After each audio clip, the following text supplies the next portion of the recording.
Why do some people break through every wall, while others crumble at the first obstacle? Look around you. You see people who seem to have it all. They have the discipline, the money, the fitness, and the respect. Then you see the others, the ones who start and stop, the ones who talk about big dreams but never leave their couch, the ones who are constantly waiting for a lucky break that never comes.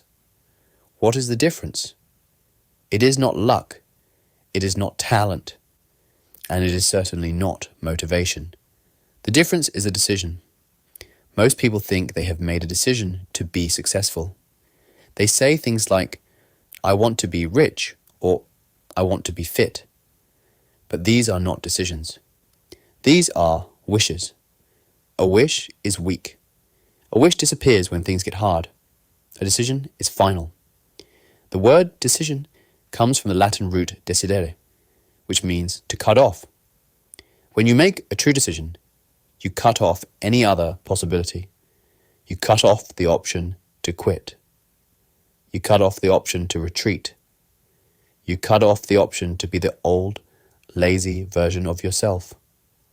In this book, we are not going to talk about simple tips and tricks. We are going to talk about rewiring your entire existence. We are going to talk about becoming unstoppable. But before we begin, you have to understand the problem. The problem is not the world. The problem is you. Specifically, the problem is your identity. Right now, you are living in a loop. You have a set of habits, thoughts, and behaviors that you repeat every single day. These habits have created your current reality. If you are broke, it is because your habits are designed to keep you broke. If you are out of shape, it is because your identity is that of an out-of-shape person. You might try to change. You might go to the gym for a week. You might save money for a month. But eventually, you snap back to your baseline. You snap back because you haven't changed who you are. You are just acting. To become unstoppable, you must kill the old version of yourself. This sounds harsh. It is meant to be. The person you are right now cannot achieve the dreams you have. If the current version of you was capable of being a millionaire, you would already be a millionaire. If the current version of you was capable of having a perfect physique, you would already have it. The gap between where you are and where you want to be is not a gap in knowledge. You know you need to work out. You know you need to save money. You know you need to work harder. The gap is in identity. Let's look at how this works in real life. Imagine two people trying to quit smoking. Someone offers them a cigarette. The first person says, "No thanks, I am trying to quit." The second person says, "No thanks, I am not a smoker." Do you hear the difference? The first person still believes they are a smoker who is trying to do something difficult. They are struggling against their own identity. Eventually, when stress hits, they will smoke again. The second person has shifted their identity. They are not trying to do anything. They simply are a non-smoker. A non-smoker does not smoke. It requires no willpower. It is just who they are. This is the state of being unstoppable. When you become unstoppable, you don't have to force yourself to work hard. You work hard because that is who you are. You don't have to force yourself to be honest. You are honest because that is who you are. The friction disappears. So, how do we make this shift? How do we kill the weak version of ourselves? It starts with a funeral. I want you to visualize the version of you that is holding you back. This is the version that hits the snooze button. This is the version that scrolls on social media for 2 hours. This is the version that gets jealous of others. This is the version that makes excuses. Give this version a name if you have to. Recognize it, and then decide to bury it. Today marks the end of that person. You are going to step into a new identity. But be warned, this is not easy. Your brain will fight you. Your brain is designed for survival, not for success. Your brain wants to keep you safe. It wants to keep you comfortable. It wants to save energy.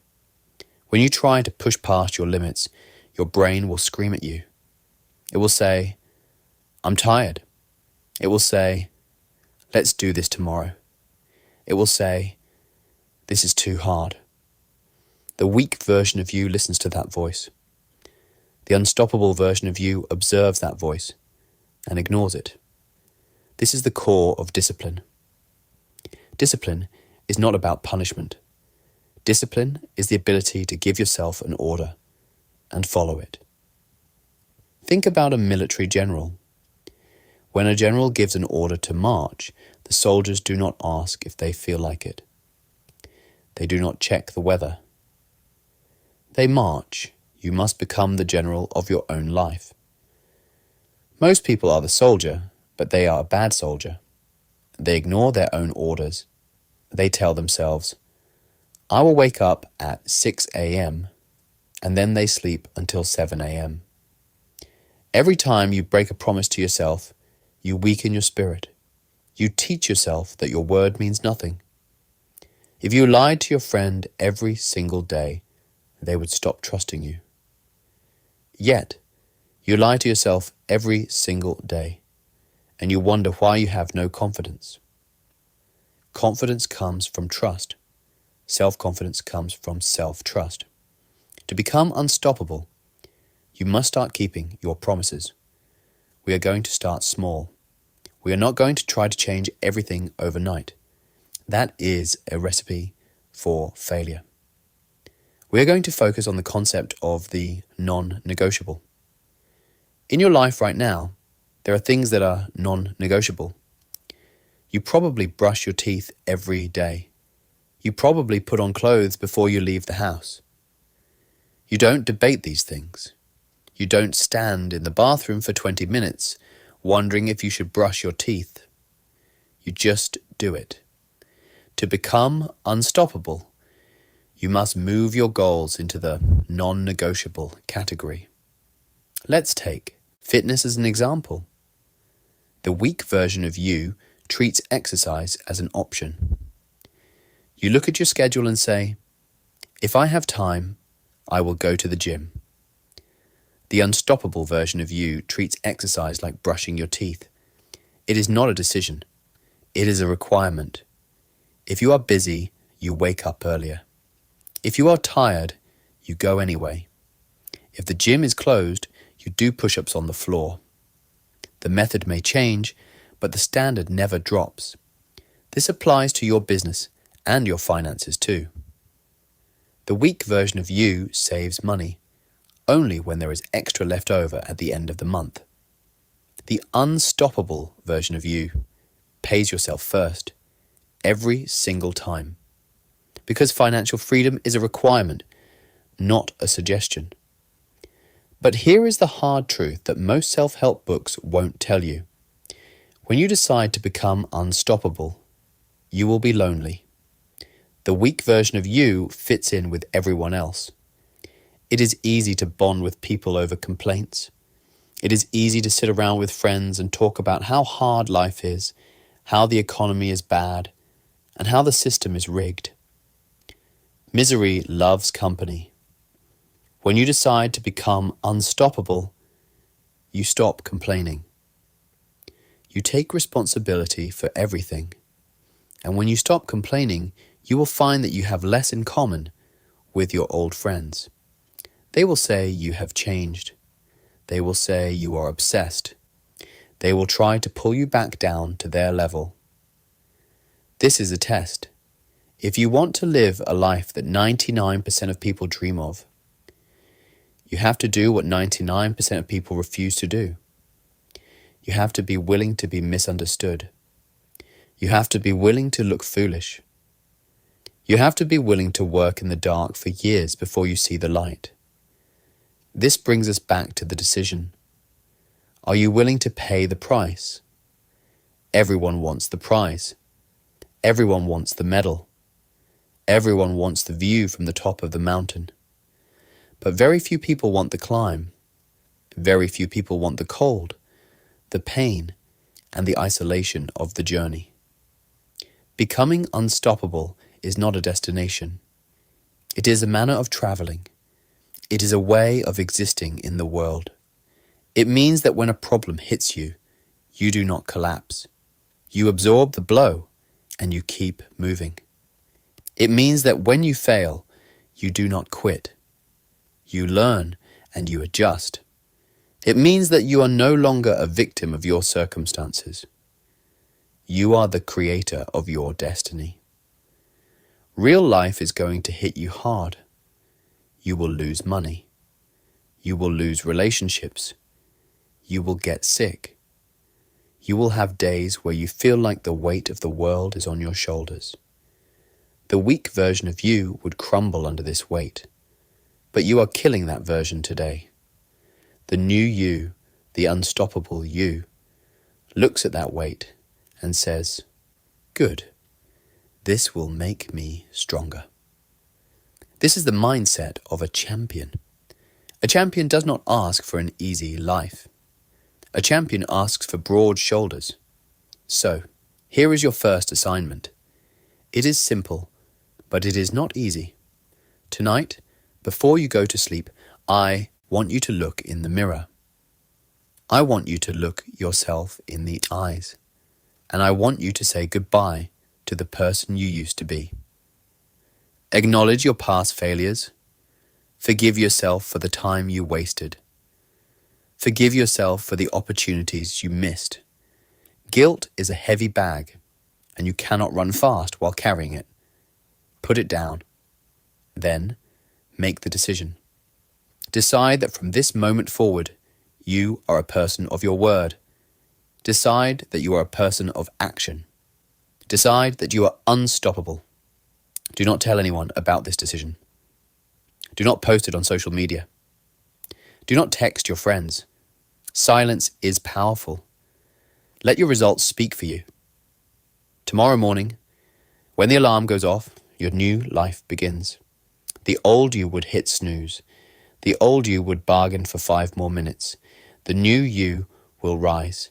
The new you will stand up, face the day, and attack, because you have made the decision. You have cut off the option to retreat. You are no longer just trying. You are no longer just wishing. You are unstoppable. This is only the beginning.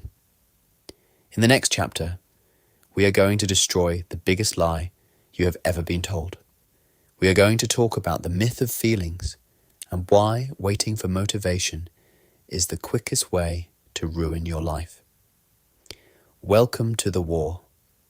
Welcome to the new you. Chapter 2. The myth of feelings. Why? Waiting for motivation is for amateurs. I just don't feel like it today. I'm not motivated right now. I'll do it when the mood strikes me. These sentences are the soundtrack of mediocrity. They are the lies that keep brilliant people poor, strong people weak, and ambitious people stuck in the same place for decades. Welcome to the biggest trap in the world of self-improvement. The myth of feelings. We live in a society that worships emotions.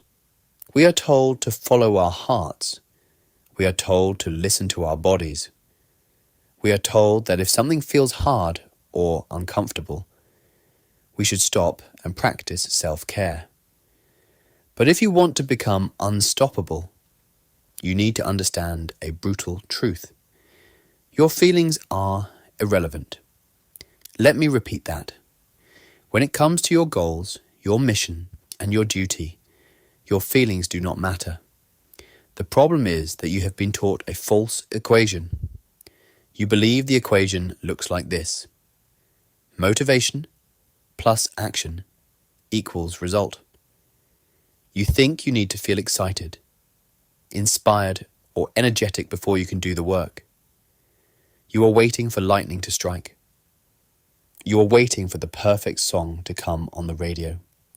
You are waiting for the stars to align so that the work feels easy. But motivation is temporary. It comes and goes like a wave. It is an emotion, and emotions are unstable by nature. Some days, you will wake up ready to conquer the world. Other days, you will wake up feeling like you got hit by a truck. If your actions depend on your feelings, your consistency will be as unstable as the weather. Relying on motivation is a mistake. It is a strategy for amateurs.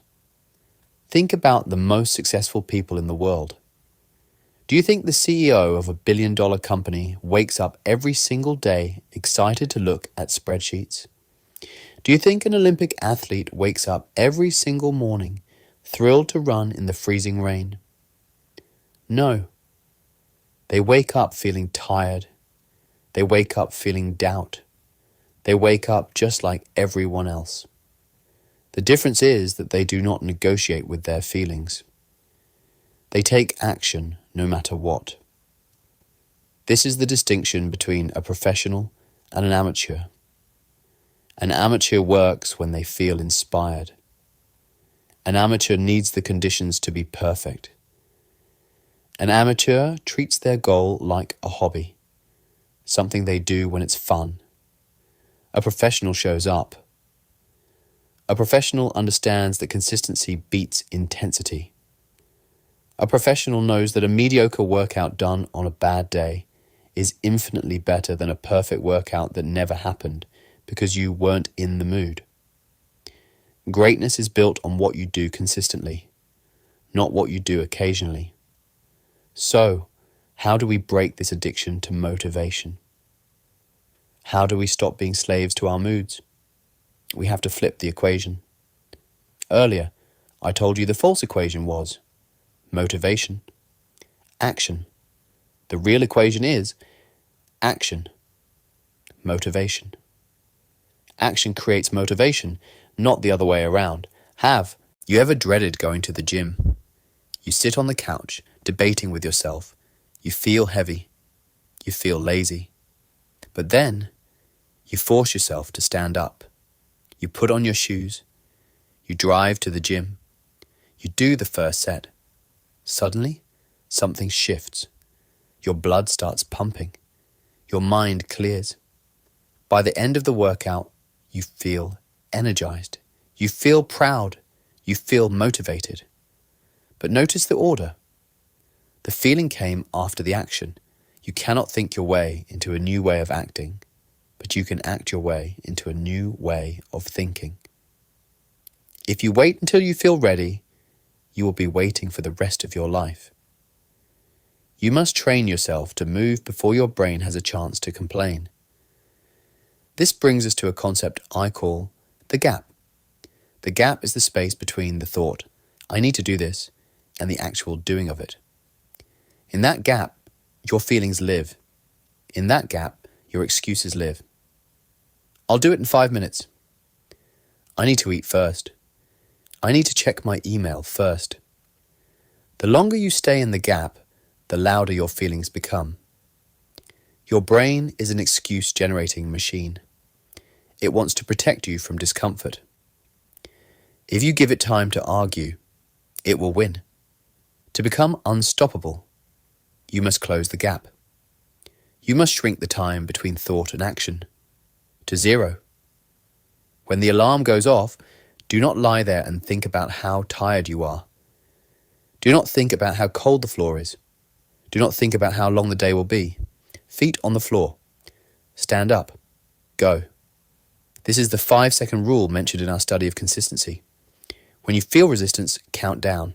5, 4, 3, 2, 1, and move. Do not give your feelings a vote. This applies to everything. You need to make a sales call. Pick up the phone before you feel the fear. You need to write a chapter. Open the laptop before you feel the writer's block. You need to have a tough conversation. Say the first word before you feel the anxiety. Action kills fear. Action kills doubt. Action kills lethargy. You must realize that your feelings are not facts. Just because you feel tired doesn't mean you can't work. Just because you feel scared doesn't mean you aren't capable. Just because you feel uninspired doesn't mean you can't create value. Your feelings are biological suggestions. They are not commands. You are the commander. Your feelings are the subordinates. Imagine a captain of a ship in a storm. The captain might feel fear. The captain might feel seasick. But if the captain locks himself in his cabin because he doesn't feel like steering the ship, everyone dies. You are the captain of your life. But right now, you are letting the seasickness steer the ship. Stop it. Here is the mindset shift you need to make today. Detachment. You must detach your performance from your mood. You must treat yourself like an employee. If you hired someone to build a house and they didn't show up for work, what would you ask them? You would ask, "Why weren't you here?" If they said, "I just wasn't feeling motivated today," what would you do? You would fire them immediately. Yet, you accept this excuse from yourself every single day. You are a terrible boss to yourself. You let yourself get away with murder. Start demanding performance. I am tired. Too bad. The work still needs to be done. I am sad. Understood. The work still needs to be done. I am anxious. Noted. The work still needs to be done. This sounds cold. It sounds robotic. Good. In the heat of battle, you need to be a little bit robotic. You need to execute your programming. When you stop relying on motivation, you gain a superpower. Reliability. People trust consistent people. Money follows consistent people. Success is attracted to consistent people. If you only work when you are hot, you will cool off. But if you work regardless of the temperature, you become a force of nature. Let's talk about the danger of inspiration porn. You watch motivational videos. You listen to epic music. You get a sudden burst of dopamine. You feel like you can run through a wall. So you work for 3 hours. You feel great. But the next day, the video wears off. The music gets old. And you crash. This is a drug addiction. You are addicted to the feeling of productivity rather than the act of work. Real discipline is quiet. Real discipline is boring. The best athletes in the world practice the same basic moves thousands of times. It is repetitive. It is unexciting. It is mundane. But they do it because they are in love with the result, not the entertainment of the process. You must learn to fall in love with boredom. You must learn to find peace in the repetition. When the excitement fades, and it always fades, what is left? If you built your house on the sand of motivation, it collapses. If you built your house on the rock of discipline, it stands. So, here is your challenge for Chapter 2. For the next 24 hours, I want you to catch yourself every time you say, "I don't feel like it." Every time that thought crosses your mind, I want you to use it as a trigger. Let "I don't feel like it" become the signal to do it immediately. If you don't feel like doing the dishes, do them right now. If you don't feel like answering that email, answer it right now. If you don't feel like doing the push-ups, drop down and do them right now. Train your brain that resistance is not a stop sign. Resistance is a green light. The more you do this, the weaker the resistance becomes. You will realize that the pain of thinking about work is actually worse than the pain of doing the work. The anticipation is the torture. The action is the relief. Stop waiting for the perfect moment. It does not exist. Stop waiting to feel like a champion. Act like a champion, and the feelings will follow. You have made the decision. Now you have the method. Do not ask for permission. Do not wait for a sign. Get up, show up, and do the work.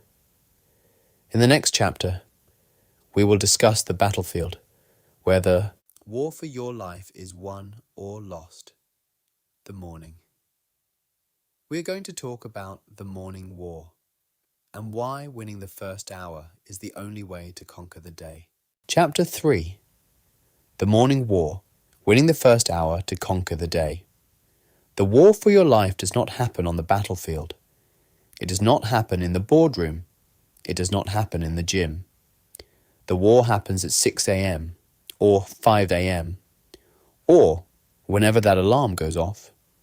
That noise is the opening shot of the daily battle. In that split second, you face the most important choice of the day. You are warm. You are comfortable. You are safe. Your brain, the part of you that wants to be weak, whispers a seductive lie. Just 5 more minutes. It seems harmless. What is 5 minutes in the grand scheme of a life? But it is not about the time. It is about the precedent. When you hit the snooze button, you lose the first battle of the day. You are telling yourself that your comfort is more important than your mission. You are starting your day with a defeat. You are starting your day with a broken promise. If you cannot even beat your alarm clock, how do you expect to beat the competition? How do you expect to beat the market? How do you expect to beat life? This chapter is about the morning war, and right now, most of you are losing it. You wake up late. You hit snooze 3 times. You roll over and immediately grab your phone. You let the world dictate your mood before you have even stepped out of bed. You are reactive, not proactive. You are starting the day on your heels, retreating from the moment you open your eyes. To become unstoppable, you must flip this dynamic. You must attack the morning. The way you start your day determines your mindset for everything that follows. If you start with discipline, you carry that momentum into your work, your relationships, and your health. If you start with laziness, you carry that sluggishness into everything else. Let's dismantle the biggest mistake people make, the smartphone trap. For 90% of people, the first thing they touch in the morning is their phone. They turn off the alarm and then they open social media. They check emails. They look at the news. Think about what this does to your brain. You are waking up and immediately flooding your mind with other people's lives. You are looking at other people's success, other people's problems, and other people's agendas. You are giving your precious mental energy to strangers. When you check email first thing, you are entering reactive mode. You are letting your boss, your clients, or the world tell you what to worry about. You haven't even brushed your teeth, and you are already solving someone else's problems. This destroys your focus. It destroys your peace. It puts you in a state of low-level anxiety before your feet even hit the floor. The unstoppable person protects the morning like a fortress. You need to establish a morning routine that sets the tone for success. This does not mean you need a complicated 3-hour ritual. You don't need to meditate on a mountaintop or drink exotic tea. You need a system that creates momentum. Here is the protocol for winning the morning war. Step 1. No negotiation. When the alarm rings, you move. You do not think, you do not negotiate. You practice the feet on the floor rule. The moment you hear the sound, you throw the covers off and stand up. This shocks your system. It tells your brain, I am in charge. It builds instant self-respect. You made a plan the night before and you executed it. That is a victory. Step 2. Hydrate and move. Your body has been dehydrated for 8 hours. Drink water immediately. Then, get the blood moving. It doesn't have to be a full workout yet. Do 20 push-ups. Do jumping jacks. Stretch. Motion creates emotion. If you feel tired, it is because you are stagnant. Moving your body signals to your brain that it is time to hunt. Step 3. The digital wall. Do not touch your phone. Do not check social media. Do not check the news. Keep your phone in another room if you have to. The first 30 to 60 minutes of the day belong to you. This is your time to build your mind before the world tries to tear it down. Use this time for something that builds you up. Read 10 pages of a book. Write down your goals. Sit in silence and visualize the day ahead. This is called proactive mode. You are deciding how the day will go. You are setting the agenda. When you finally do turn on your phone and enter the world, you are doing it from a place of strength, not weakness. You are entering the chaos with a calm, focused mind. Some of you will say, "But I am not a morning person." That is an excuse. It is a label you have given yourself to justify laziness. No one is born a morning person. People are born and then they adapt. You are not a morning person because you stay up too late consuming garbage content. You are not a morning person because you have no compelling reason to wake up. If I told you that there was $1 million waiting on your doorstep at 5 a.m., you would become a morning person instantly. You wouldn't hit snooze. You wouldn't say, "I'm too tired." You would jump out of bed. So the problem isn't your biology. The problem is your purpose. You need to find a reason to wake up that is bigger than your desire to sleep. You need to be obsessed with your mission. When you are truly driven, sleep feels like a nuisance. You want to wake up because you have work to do. You have an empire to build. You have a life to create.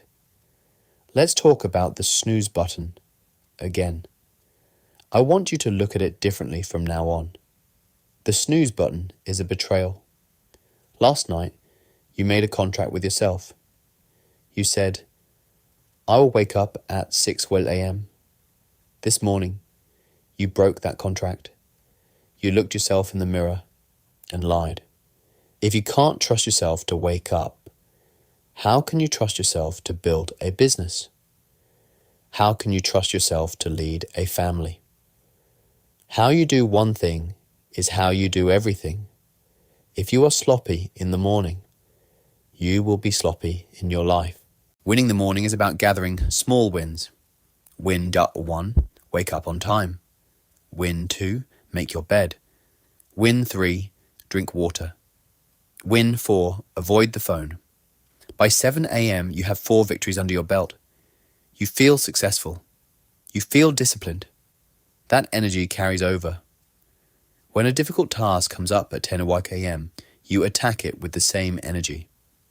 But if you lose the morning, if you snooze, scroll, and drag yourself out of bed, you start with a deficit. You spend the rest of the day trying to catch up. Stop playing catch up. Start leading. Here is your challenge for tomorrow morning.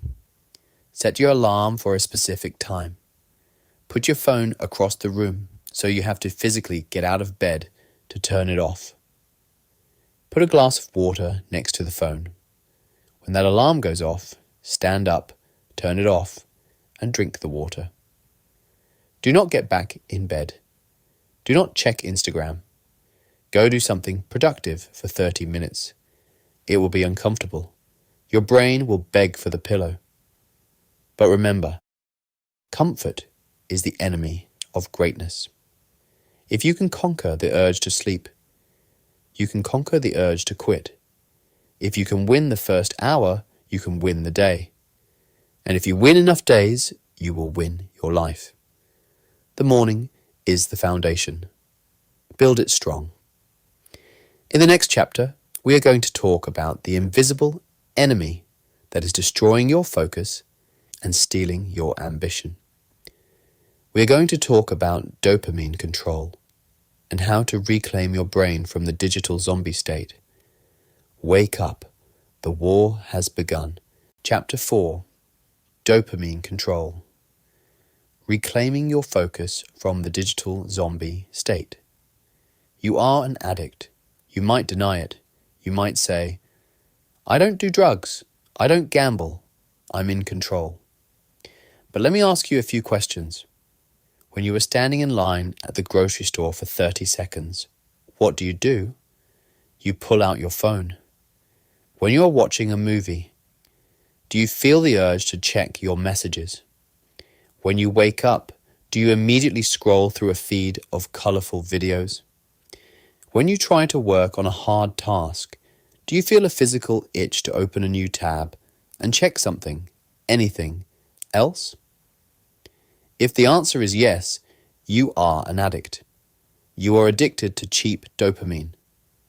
And this addiction is destroying your potential faster than any drug could. Welcome to the era of the digital zombie. Look around you. Go to a restaurant, a park, or a gym. What do you see? You see people walking with their heads down, eyes glued to a glowing rectangle. They are physically present, but mentally, they are gone. They are plugged into the matrix of cheap entertainment. This is not an accident. The apps on your phone, the junk food in your pantry, and the media you consume are engineered by the smartest people in the world to hijack your biology. They are designed to keep you hooked. They are designed to fry your dopamine receptors. And they are winning. To understand why you can't focus, why you lack motivation, and why you feel brain fog, you have to understand dopamine. Dopamine is the molecule of more. It is the chemical in your brain that drives desire. In the wild, dopamine was designed to make you hunt, gather, and reproduce. It rewarded effort. You had to work hard to get a reward. You hunted the animal, you got the food, you got the dopamine. The equation was effort, dopamine. But in the modern world, the equation has broken. Now, you can get a massive flood of dopamine without any effort at all. You want to see something beautiful? Open Instagram. You want to feel excited?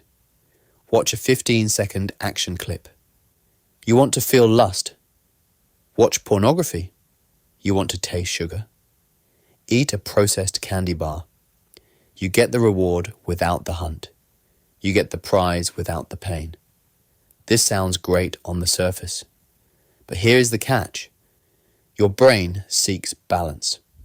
When you flood your brain with cheap, high-intensity dopamine, your brain fights back. It lowers your baseline sensitivity. It numbs you.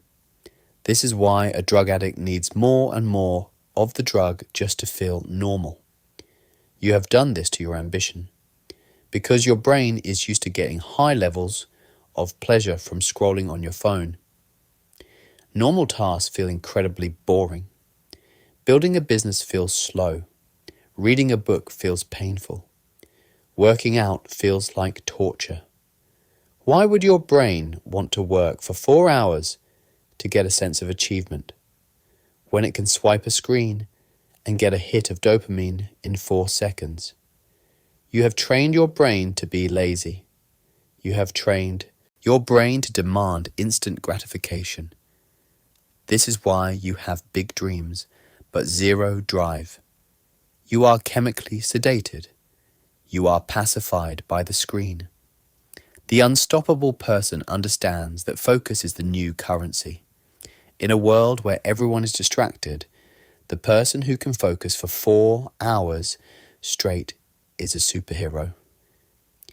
If you can sit in a chair, stare at a problem, and not look at your phone until the problem is solved, you will be rich. You will be successful. You will be free. Because your competition is busy scrolling. They are busy watching other people live their lives instead of building their own. So, how do we break the chains? How do we reclaim our brains? We need to go on a dopamine detox. We need to reset your baseline. We need to make boring things feel interesting again. Here is the hard truth. You need to be bored. Boredom is not the enemy. Boredom is the breeding ground of greatness. When you are bored, your brain looks for something to do. If you remove the cheap entertainment, your brain will eventually turn to productive work. If I locked you in an empty room with nothing but a desk and a business plan, eventually, writing the plan would be the most exciting thing in the room. But as long as you have the option to escape into your phone, you will never write the plan. Here is the protocol for dopamine control. Rule number 1, no phone in the bedroom. We talked about this in chapter 3. This is non-negotiable. The bedroom is for sleep. If you charge your phone next to your head, you will use it. Buy an alarm clock. Leave the phone in the kitchen. Rule number 2, grayscale mode. Your phone is designed to look like a slot machine. The bright red notifications, the colorful icons, they are visual candy. Go into your settings and turn your phone to grayscale, black and white. Suddenly, Instagram looks boring. The slot machine loses its appeal. You will find yourself checking it less because it doesn't give you the same visual hit.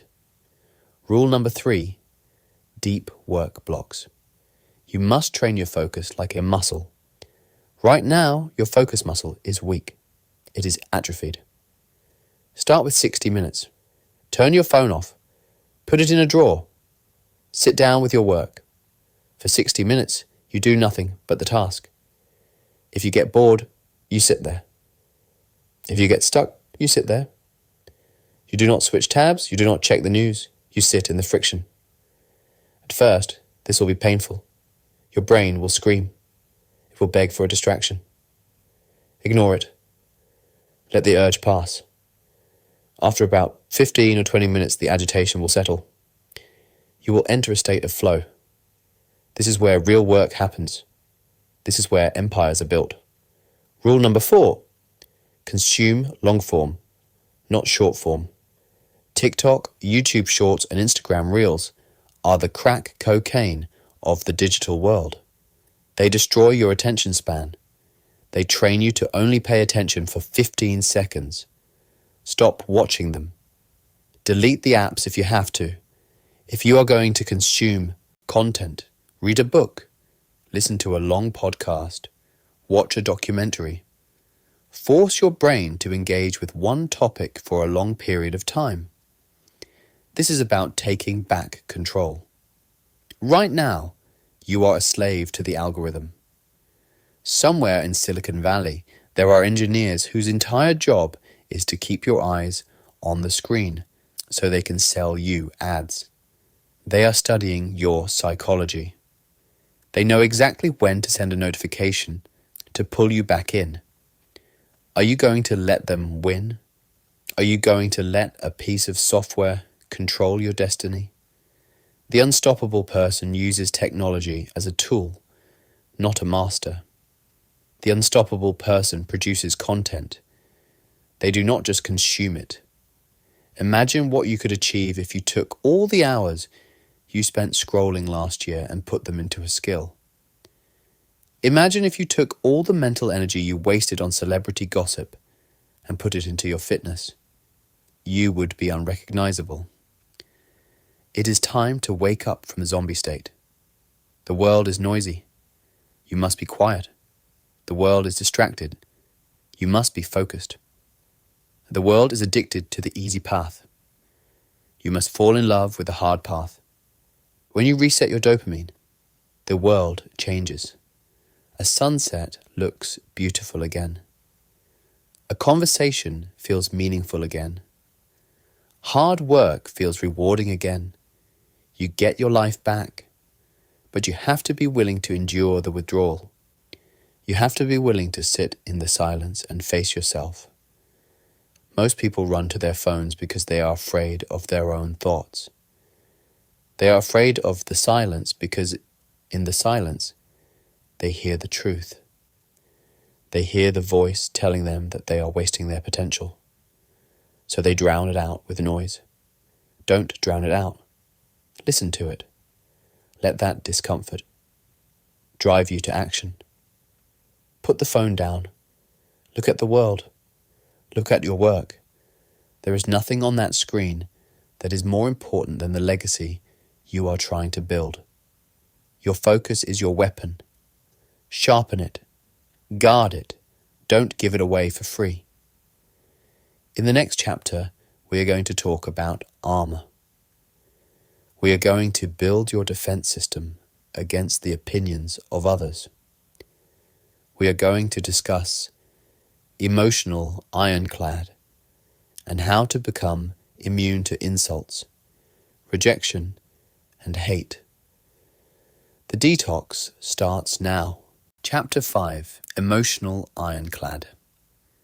How to become immune to insults and rejection. You are too soft.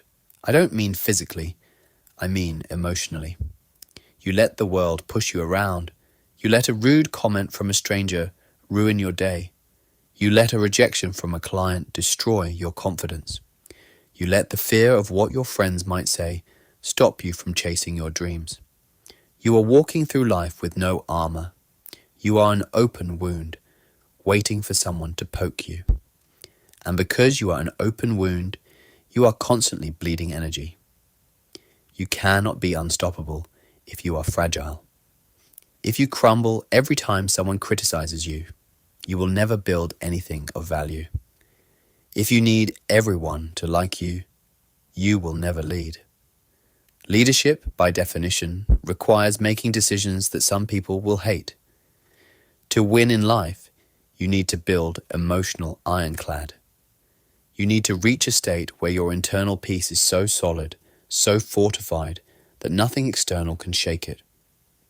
A state where insults bounce off you like bullets off a tank. This is not about being cold. It is not about being a robot who feels nothing. It is about being a fortress. A fortress acknowledges the storm outside, but it does not let the storm inside. The problem is that you are addicted to approval. Biologically, we are wired to want to fit in. Thousands of years ago, if the tribe rejected you, you died. You needed their approval to survive. But today, that instinct is a glitch. If someone on the internet disagrees with you, you will not die. If your coworker gives you a dirty look, you will not starve. Yet, your body reacts with the same fight or flight panic. You have to override this glitch. You have to realize a brutal truth. Other people's opinions of you are none of your business. Let's talk about the source. When someone insults you or doubts you or hates on you, look at the source. Who are they? Are they living the life you want? Are they happy? Are they successful? Are they unstoppable? 99% of the time, the answer is no. Happy, successful people do not go around destroying others. They are too busy building their own empires. They are too busy focusing on their own growth. Hate always comes from beneath. If someone is pulling you down, it means they are already below you. Think about that. The critic is usually someone who gave up on their own dreams. So seeing you chase yours makes them uncomfortable. Your ambition reminds them of their cowardice. So they attack you to lower your status to match theirs. Do not get angry at them. Pity them. When a dog barks at you, do you get offended? Do you stop your car and argue with the dog? Do you go home and cry because the dog didn't like you? No. You keep driving. It's just a dog. It's just noise. Most of the criticism you face in life is just barking. The unstoppable person uses a filter called the exchange rate. Before you let someone's opinion hurt you, ask yourself, would I trade lives with this person? Would I want their bank account, their body, their relationships, their mindset? If the answer is no, then their opinion is worth zero. It has no value. Discard it immediately. But what about the people you do respect? What about your family, your close friends? This is harder. It hurts more when the doubt comes from people you love.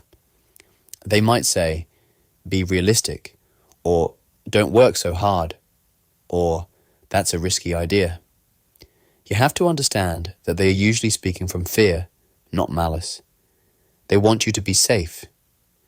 But you didn't decide to be unstoppable to be safe. You decided to be great. Safety and greatness rarely live in the same house. You must love them, but you must not obey their fears. You have to be willing to be the black sheep.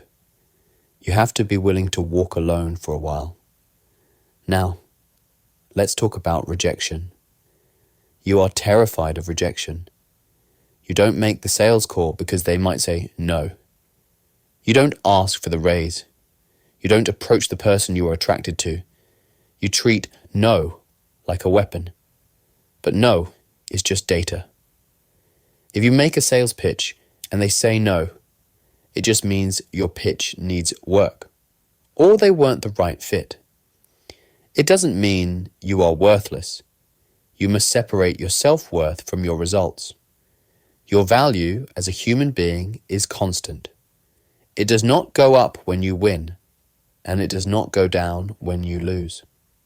When you detach your ego from the outcome, you become dangerous. You become fearless. Because what is the worst that can happen? They say no? Good. Now you are one step closer to a yes. There is a concept called the arena. Theodore Roosevelt said it best. The credit belongs to the man who is actually in the arena, whose face is marred by dust and sweat and blood.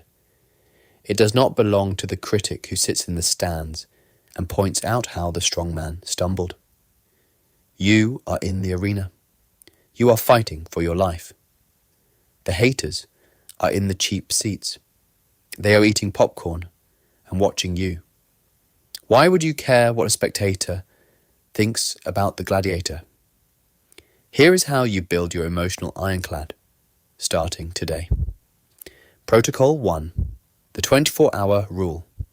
When something bad happens, someone insults you, you lose a deal, you fail a test, give yourself 24 hours. You can feel bad for 24 hours. You can be angry. You can vent. But when the clock hits 24 hours, you are done. You bury it. You move on. You do not bring it up again. Most people carry insults for 20 years. You will carry them for one day. Protocol 2. Exposure therapy. You are soft because you are safe. You need to get rejected on purpose. Go ask for a discount on your coffee. Post a video online that shows your face. Reach out to a mentor who is too famous to reply. Go look for the no. When you realize that the no didn't kill you, your fear will vanish. You will realize that rejection is a ghost.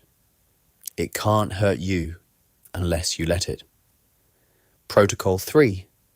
Validation. Fasting. Stop asking people what they think. Do you like my new idea? Do you think I can do this? Does this look good? Stop it. Trust your own judgment. Every time you ask for validation, you are handing away your power. You are saying, I don't trust myself. Please tell me who I am. Take your power back. Validate yourself. Look in the mirror. Do you respect the person staring back? That is the only vote that counts. When you become emotionally ironclad, you become free. You are free to speak your truth. You are free to take massive risks. You are free to fail, look stupid, and get back up laughing, because you know who you are. The world will try to break you. It will try to humble you. It will tell you to sit down and be quiet. Let them talk. You have work to do. You are building a fortress. And in a fortress, there is no room for the opinions of sheep. Stay hard, stay focused, stay unstoppable. In the next chapter, we are going to fix the engine that powers this fortress. We are going to talk about energy. We are going to discuss the energy equation and how to optimize your sleep and health so you can outwork everyone without burning out. Chapter 6. The energy equation. Optimizing sleep and health for maximum output. You cannot drive a Ferrari on sludge. It doesn't matter how powerful the engine is. It doesn't matter how skilled the driver is. If you pour cheap, dirty fuel into the tank, the car will not run. It will sputter. It will stall. It will fail. You are the Ferrari. Your ambition is the engine. But right now, most of you are fueling yourself like a broken down sedan. You treat your body like a trash can, and then you wonder why you have brain fog. You sleep 4 hours a night because you think it makes you look like a hustler. And then you wonder why you have no patience. You sit in a chair for 12 hours a day, and then you wonder why you feel depressed. You do not have a motivation problem. You have an energy problem. To become unstoppable, you need energy. Massive, consistent, aggressive energy. You need the physical capacity to outwork, outlast, and outthink your competition. If you are tired, you are weak. And if you are weak, you lose. Let's destroy a dangerous myth right now. The "I'll sleep when I'm dead" myth. For years, hustle culture told you that sleep is for the lazy. They told you that if you want to be successful, you need to grind 20 hours a day and sleep 4. This is stupid. This is a lie told by people who burn out in 2 years. Sleep is not rest. Sleep is recovery. Ask any professional athlete, LeBron James, Cristiano Ronaldo, Usain Bolt. Ask them how they treat sleep. They treat it like a weapon. They prioritize it above almost everything else. Why? Because they know that their performance depends on it. When you sleep, your brain cleans out toxins, your muscles repair, your hormones reset, your testosterone creates itself. If you skip sleep, you are skipping the repair process. You are going into battle with a broken weapon. If you are getting 5 hours of sleep, your cognitive function is equivalent to someone who is legally drunk. Would you show up to a business meeting drunk? No. So why do you show up sleep deprived? The unstoppable person protects their sleep like a fortress. You set a bedtime and you stick to it. You make your room pitch black. You cool the temperature down. You turn off screens. You do this not because you are lazy, but because you need to be lethal the next day. You sleep to reload. Now, let's talk about fuel. Most people treat food as entertainment. They eat because they are bored. They eat because they are sad. They eat because something tastes sweet. Stop using food to fix your feelings. Use food to fuel your mission. If you eat garbage, processed sugar, fried grease, heavy carbs, your body has to spend massive amounts of energy trying to digest it. That is energy that is not going to your brain. This is why you crash at 2 p.m. This is why you can't focus. You poisoned yourself. You need to shift your mindset. When you look at a meal, ask yourself, will this give me energy? Or will this take it away? If it takes energy away, it is not food. It is an obstacle. You wouldn't put sand in your gas tank. Stop putting trash in your body.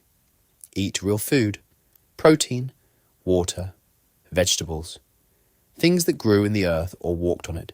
Keep it simple. You don't need a complex diet plan. You just need to stop eating like a child who was left alone in a candy store. Finally, let's talk about the engine. The human body was designed to move. It was designed to hunt, run, fight, and build. It was not designed to sit in a ergonomically corrected office chair for 40 years. Sedentary living is a slow death. When you don't move, your energy stagnates. Your lymph system stops cleaning your body. Your blood flow slows down. Your brain gets less oxygen. You think you are too tired to work out. The truth is, you are tired because you don't work out. Motion creates energy. Have you ever noticed that after a hard workout, you feel more awake than before? You feel sharp. You feel alive. That is the energy equation. You have to spend energy to generate energy. If you want to be a leader, you must look like a leader. When you walk into a room, your physical presence speaks before you open your mouth. If you are slumped over, out of shape, and breathing heavy, you signal weakness. You signal a lack of discipline. If you are strong, upright, and vibrant, you signal power. You signal that you can control yourself, which implies you can control others. Here is the protocol for infinite energy. 1. The sleep fortress. 7 to 8 hours.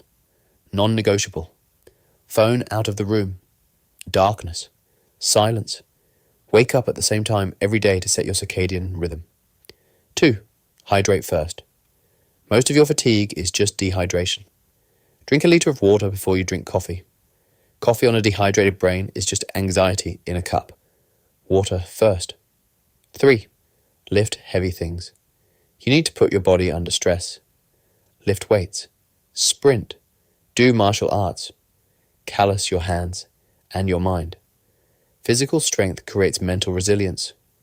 When you push through the pain of a last rep, you are training your mind to push through the pain of a business problem. 4. Eat for focus. Intermittent fasting is a powerful tool. It keeps your insulin low and your brain sharp. Save the heavy meals for after the work is done. During the day, keep it light. Keep the blood in your brain, not your stomach. You have a massive destiny to fulfill. You have an empire to build. You have a legacy to leave.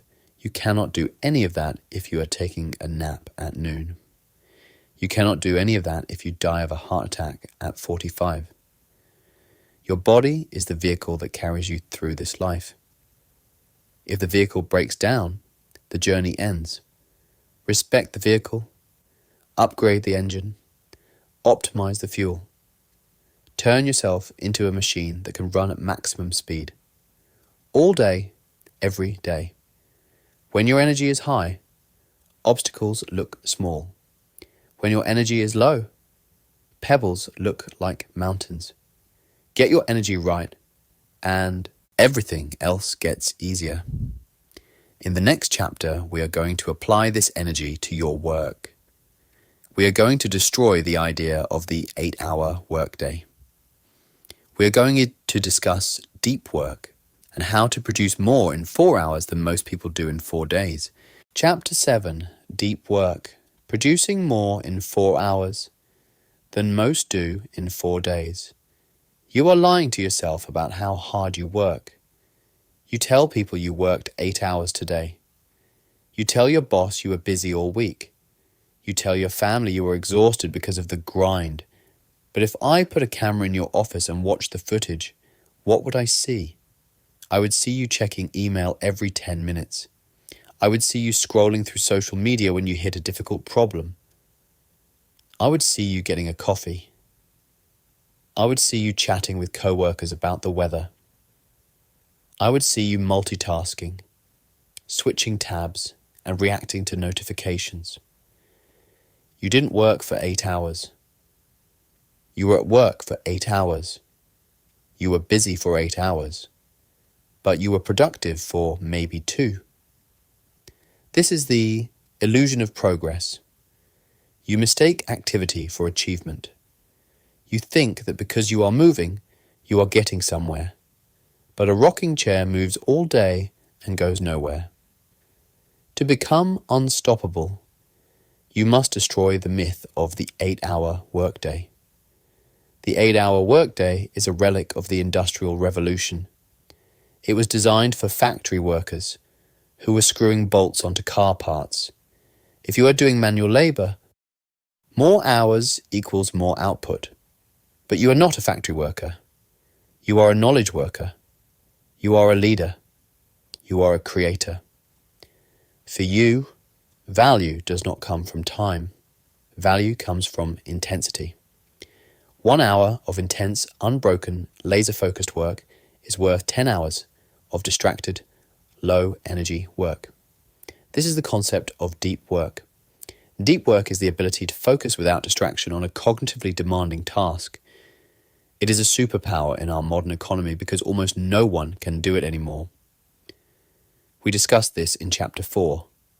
Everyone else is a dopamine addict. Everyone else is a digital zombie. If you can master deep work, you can produce in 4 hours what takes the average person 4 days. Think about it. How many days have you spent sitting at your desk, feeling busy, but by 5 p.m. you realized you accomplished nothing of significance? That is shallow work. Shallow work is logistical. It is answering emails, scheduling meetings, filling out forms, and replying to Slack messages. It keeps the lights on, but it does not move the needle. It does not build the empire. Deep work is strategic. It is writing the book, building the product, creating the marketing campaign, solving the complex problem. The unstoppable person builds their life around deep work. Here is the philosophy. Work like a lion, not like a cow. A cow grazes all day long.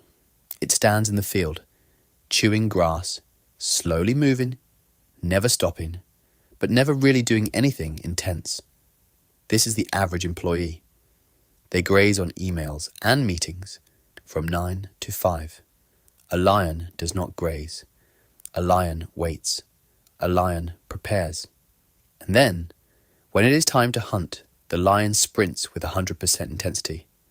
It is terrifyingly focused. It catches the prey. And then it rests. You need to hunt like a lion. You cannot do deep work for 8 hours. The human brain is not designed for it. You have about 4 hours of maximum psychological intensity in you per day. The goal is to spend those 4 hours at the absolute limit of your cognitive ability and then spend the rest of the day recovering, learning, or handling the shallow logistics. So, how do we execute this? How do we enter the bunker? Here is the deep work protocol. Step 1. The fortress of solitude. You cannot do deep work in an open office plan. You cannot do deep work with the TV on. You cannot do deep work if people can interrupt you. You need a space where you are unreachable. Close the door. Put on noise-cancelling headphones. Turn your phone off, not on silent, off, and put it in another room. If you are at a job where people interrupt you, come in 2 hours early, or stay 2 hours late, or find a closet. Do not make excuses. Find the silence. Step 2. The single task. Multitasking is a lie. You cannot do 2 things at once. You are just switching back and forth rapidly, and every time you switch, you pay a cognitive tax. You lose focus. You lower your IQ. Pick one thing. For the next 90 minutes, I am only writing this proposal. If you have a brilliant idea about something else, write it on a notepad and ignore it. If you remember you need to buy milk, write it down and ignore it. You are married to this single task until the timer goes off. Step 3. Time blocking. Do not say, I will work on this today. That is too vague. Say, I will work on this from 8 a.m. to 10 a.m. Work expands to fill the time available. If you give yourself all day to write a report, it will take all day. If you give yourself 2 hours, you will get it done in 2 hours. This is called Parkinson's Law. Use it. Create artificial urgency. Step 4. Embrace the pain. Deep work is uncomfortable. It hurts. When you are truly focusing, your brain burns energy. You will feel the urge to quit. You will feel the itch to check your phone. This is the same feeling as lifting a heavy weight. It is supposed to be heavy. If it feels easy, you are not doing deep work. You are skimming. Lean into the friction. That friction is you getting smarter. That friction is you getting better. The results of this shift are terrifyingly fast. When you stack 3 or 4 hours of deep work every day, you start lapping everyone around you. While they are answering emails, you have finished the project. While they are talking about the work, you have completed the work. You stop being busy and you start being effective. And here is the best part: freedom. When you master deep work, you buy back your life. If you can finish your essential work by 1 p.m., you own the rest of the day.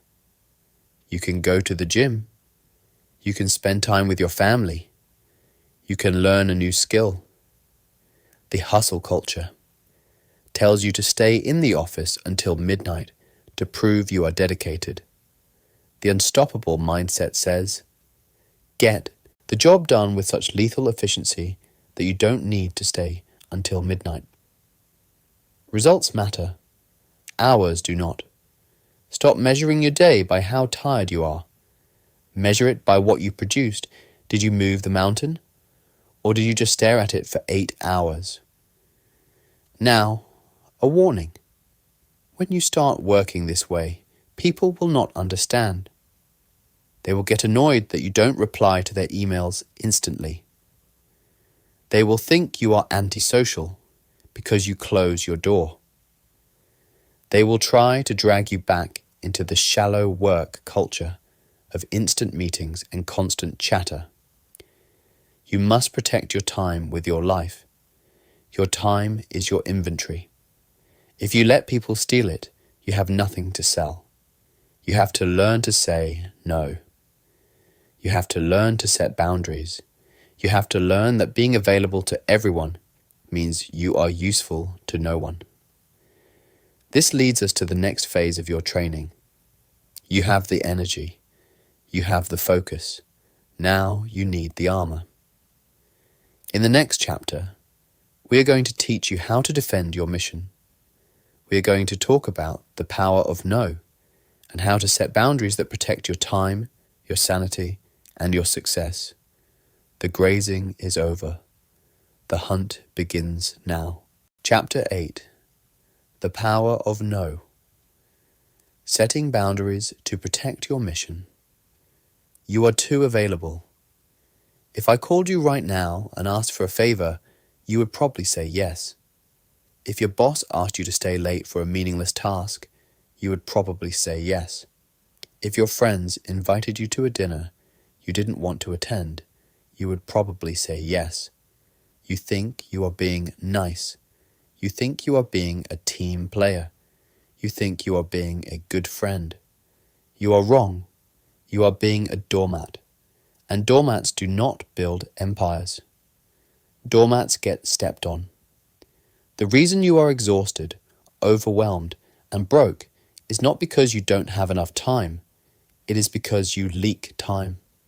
You give it away to anyone who asks for it. You treat your time like it is worthless, so the world treats you like you are worthless. To become unstoppable, you must master the most powerful word in the human language. 2 letters, 1 syllable. No. No is a complete sentence. It does not require an explanation. It does not require an apology. It does not require a justification. But you are terrified of this word. You are infected with a disease to please. You have been conditioned since childhood to be a good boy or a good girl. You were taught that saying no is rude. You were taught that prioritizing yourself is selfish. Let me rewrite that definition for you. Selfishness is demanding that others live their lives to suit you. Self-care is living your life to suit your mission. There is a massive difference. Every time you say yes to something you don't want to do, you are saying no to yourself.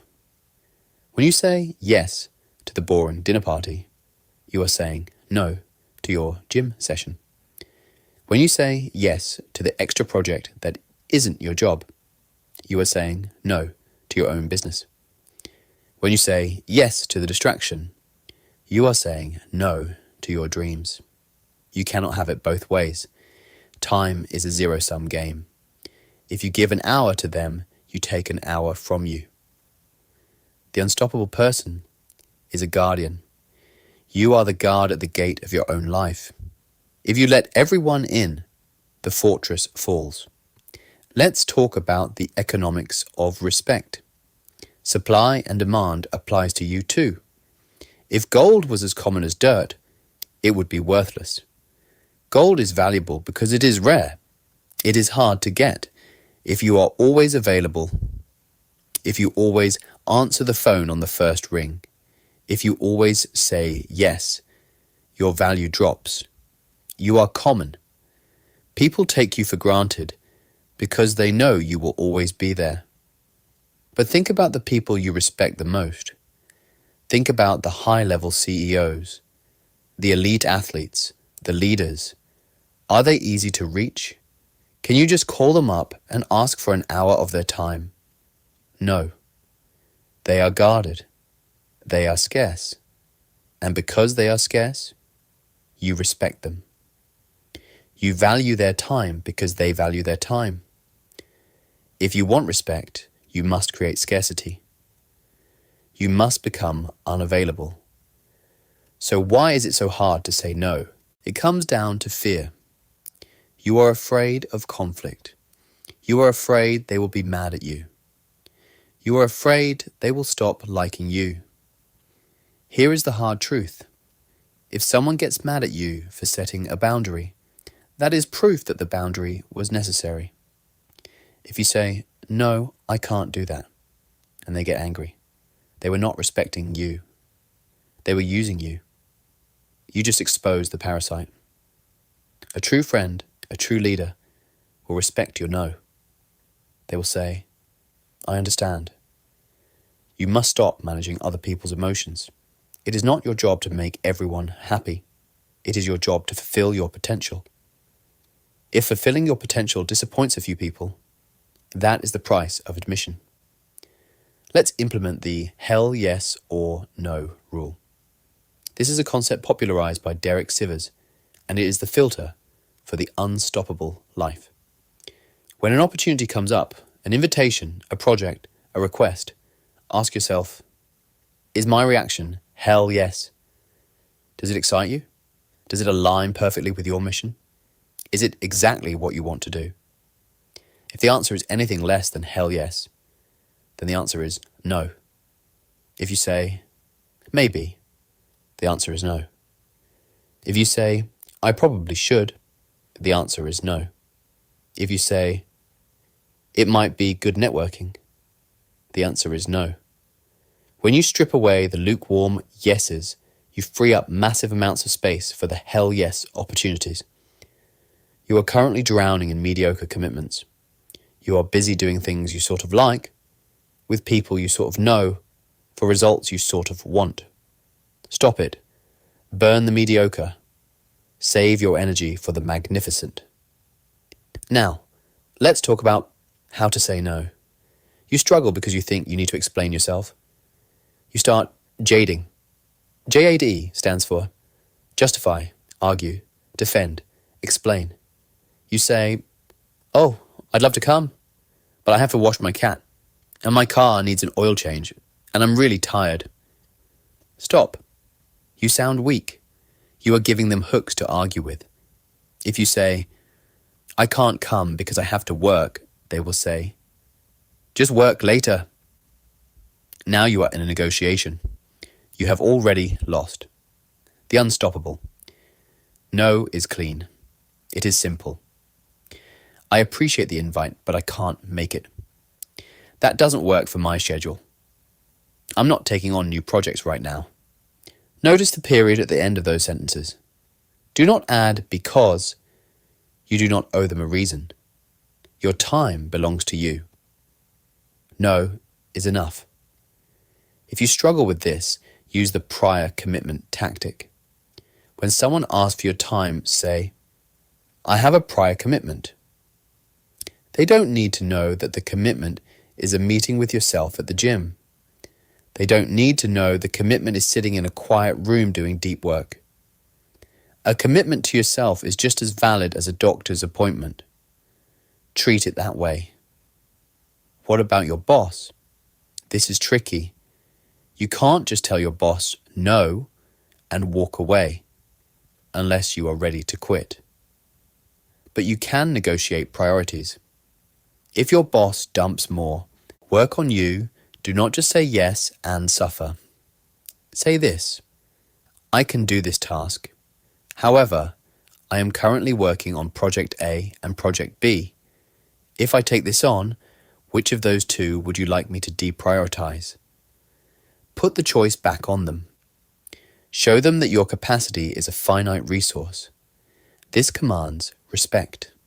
It shows you are managing your workflow, not just being a dumping ground for tasks. What about your family? This is the hardest one. You love them, but family can be the biggest drain on your time. You must teach people how to treat you.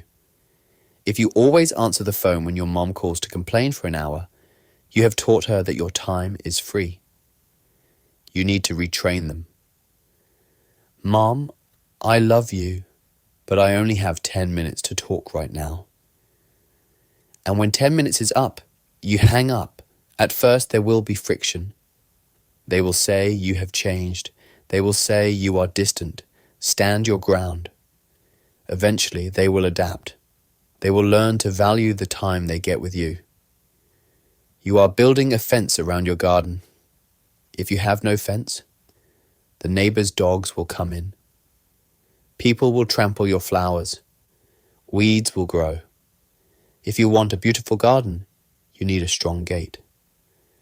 Saying no allows you to be fully present when you finally say yes. When you are at dinner with someone, you are actually there because you chose to be there. You aren't checking your watch. You aren't resentful. You are engaged.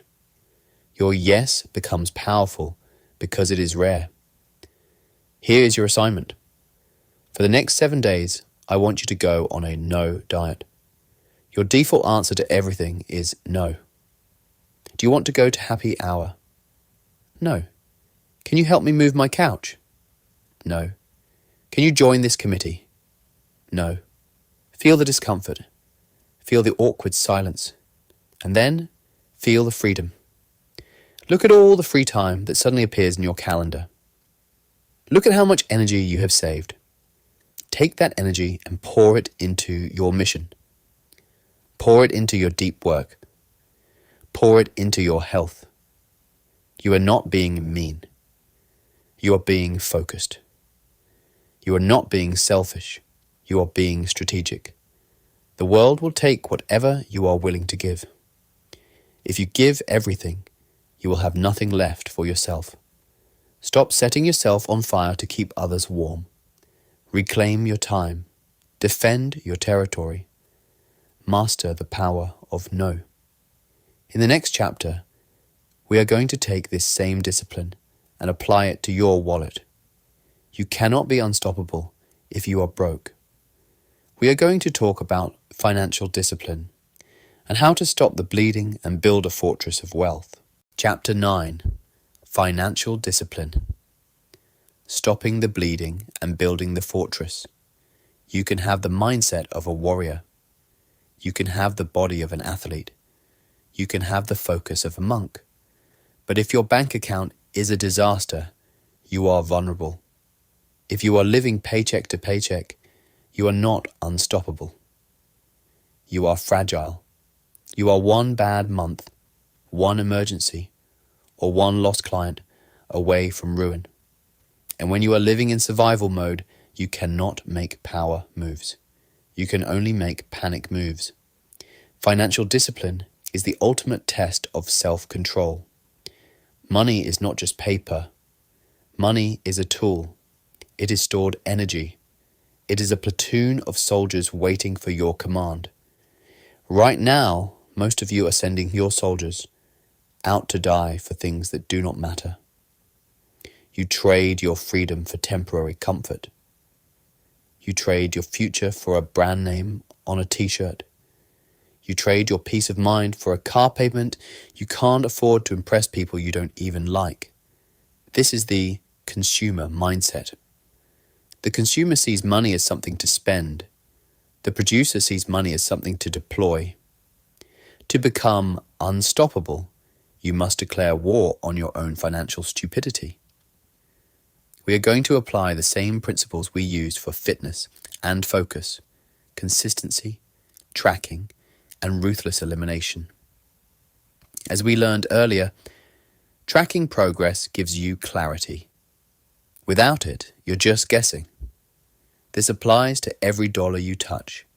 If you do not track it, you do not control it. And if you do not control it, it controls you. Here is phase 1. Stop the bleeding. You are bleeding money right now, and you don't even know it. The coffee you buy every morning out of habit. The subscriptions you forgot to cancel. The impulse buy at the gas station. You think, it's just $5. You are wrong. It is a leak in the hull of your ship. A small leak will sink a great ship if given enough time. You need to perform a financial autopsy. Tonight, print out your bank statements for the last 3 months. Get a red pen. Circle every single expense that was not necessary for your survival or your growth. Be honest. Did you need that takeout meal? Did you need that third streaming service? You will be shocked. You will see hundreds, maybe thousands of dollars wasted on garbage. That money could have been your freedom fund. That money could have been your business capital. Instead, you ate it. You wore it. You watched it.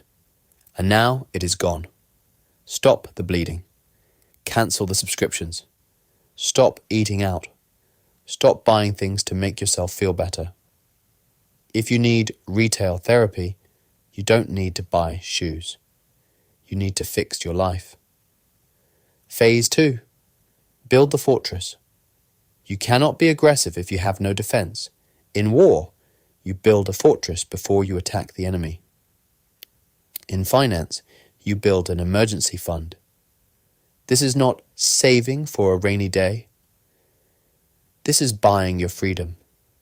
If you have $0 in the bank, you have to say yes to everything. You have to say yes to the toxic boss. You have to say yes to the bad client. You are a slave to your bills. But if you have 6 months of expenses sitting in a bank account, untouchable, you become dangerous. You can say no. You can walk away from a bad negotiation. You can take a risk on a new business idea because you know you won't starve. Discipline is making a promise to yourself and keeping it. Make a promise today. You will not spend on luxury until you have built your fortress. Phase 3. The wealth tax. You pay the government. You pay the landlord. You pay the phone company. But do you pay yourself? Most people spend their income and save what is left. The unstoppable person saves first and spends what is left. This is the concept of the wealth tax. Every time money comes into your hands, you tax yourself.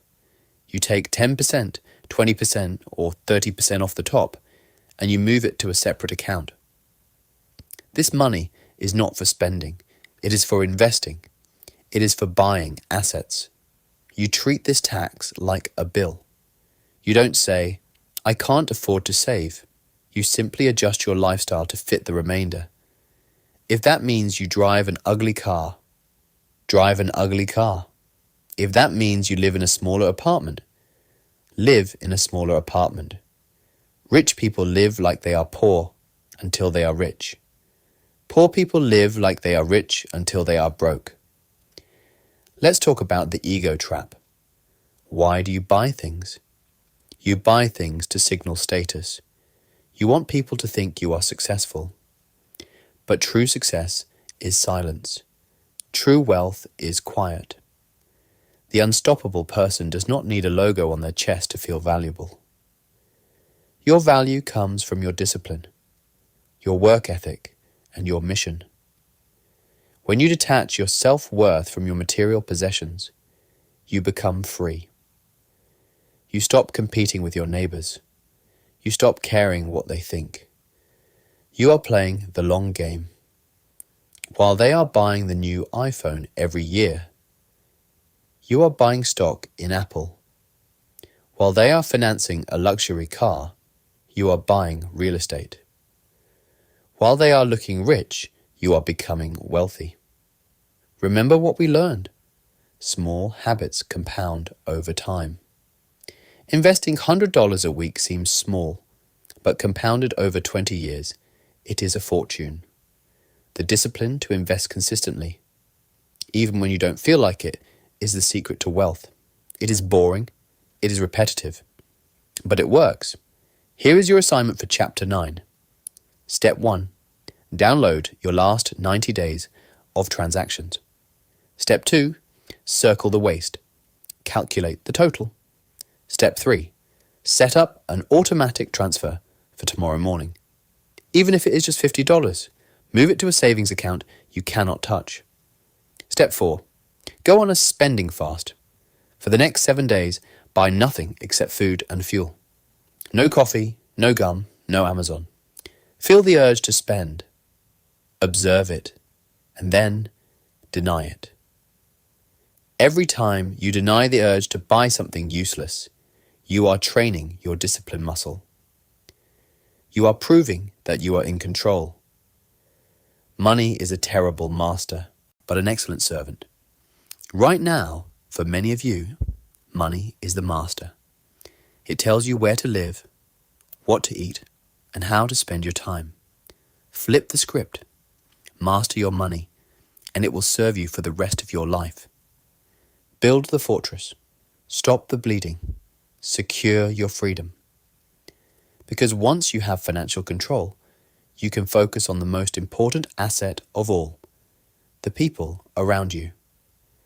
In the next chapter, we are going to audit your circle. We are going to talk about your circle and why you need to fire your loser friends and build a war council. Chapter 10. Your circle. Auditing your friends and building a war council. Show me your friends and I will show you your future. This is not a cliche. It is a mathematical certainty. Humans are social creatures. We are designed to mimic the behavior of the tribe. If the tribe is running, you run. If the tribe is sitting, you sit. If the tribe is eating junk food and complaining about the government, you will eventually eat junk food and complain about the government. You might think you are strong enough to resist. You might think, I can hang out with lazy people and still be unstoppable. You are wrong. You don't rise to the level of your goals. You fall to the level of your environment. If you are surrounded by people who have no ambition, no discipline, and no vision, you are swimming upstream. You are fighting a gravity that is constantly pulling you down. You cannot outperform a negative environment. No matter how much willpower you have, eventually the environment wins. To become unstoppable, you must perform a ruthless audit of your social circle. You must build a war council. Most people choose their friends based on proximity. You are friends with people because you went to high school with them, or you work in the same office, or you live on the same street. You chose them by accident.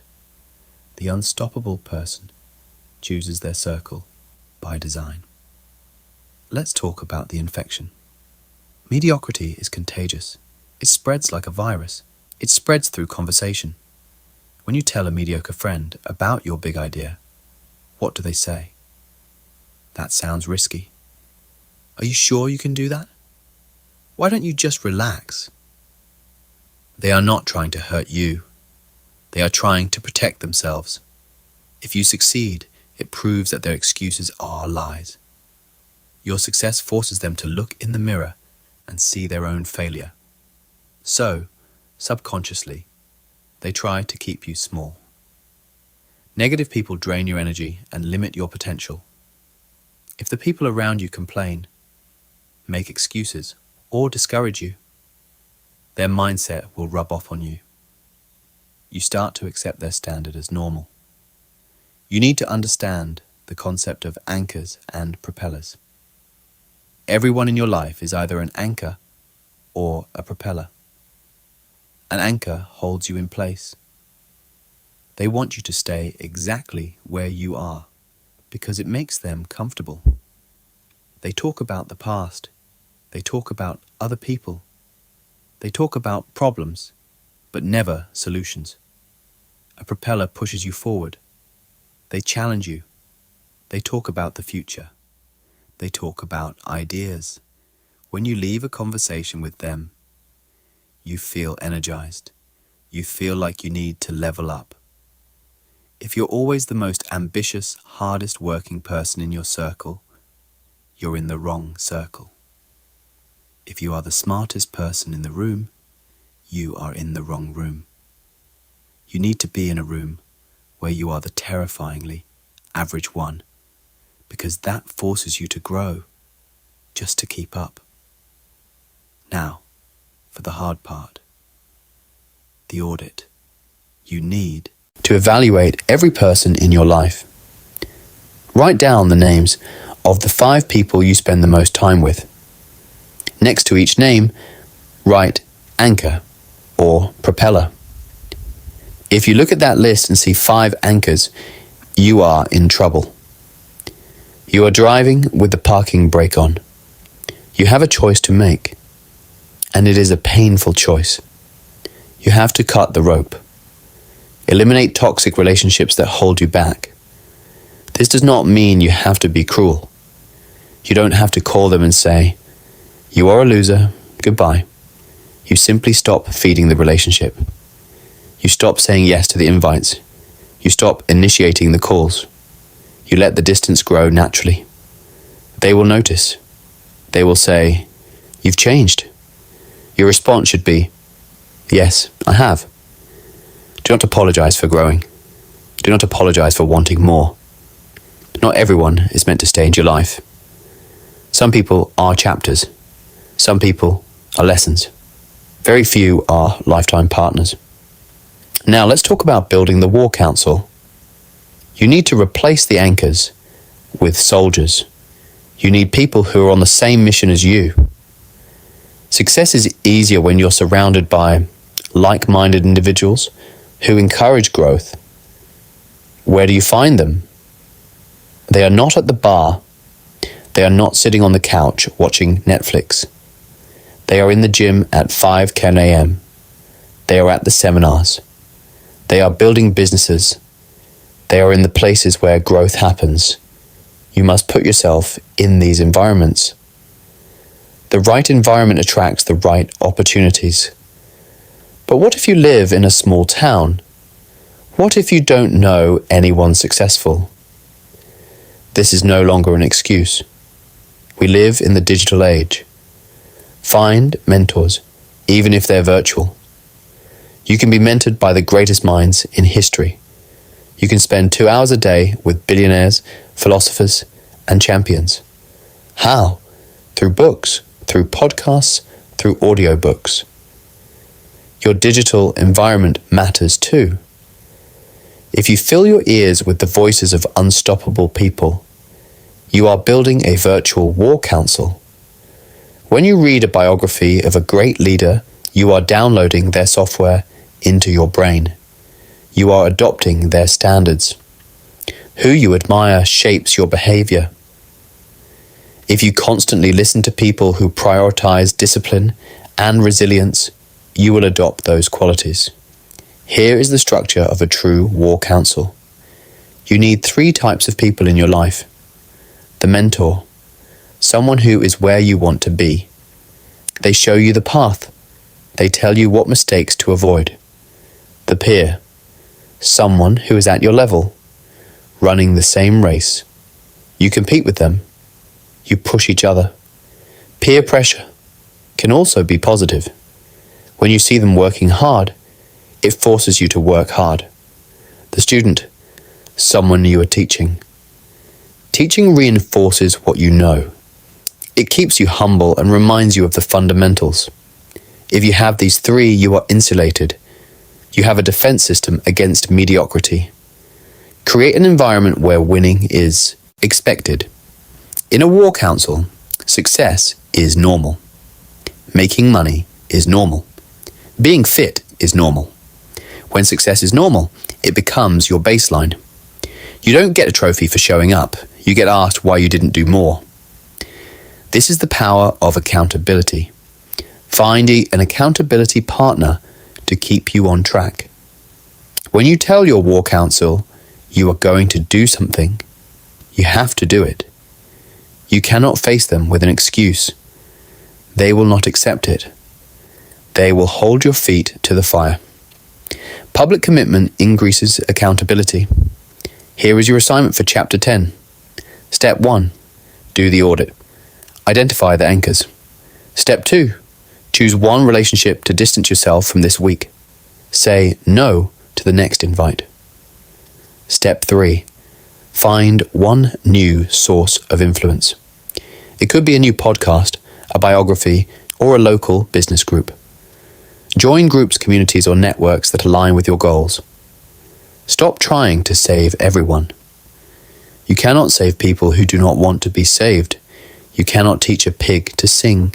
It wastes your time and it annoys the pig. Focus on your own growth.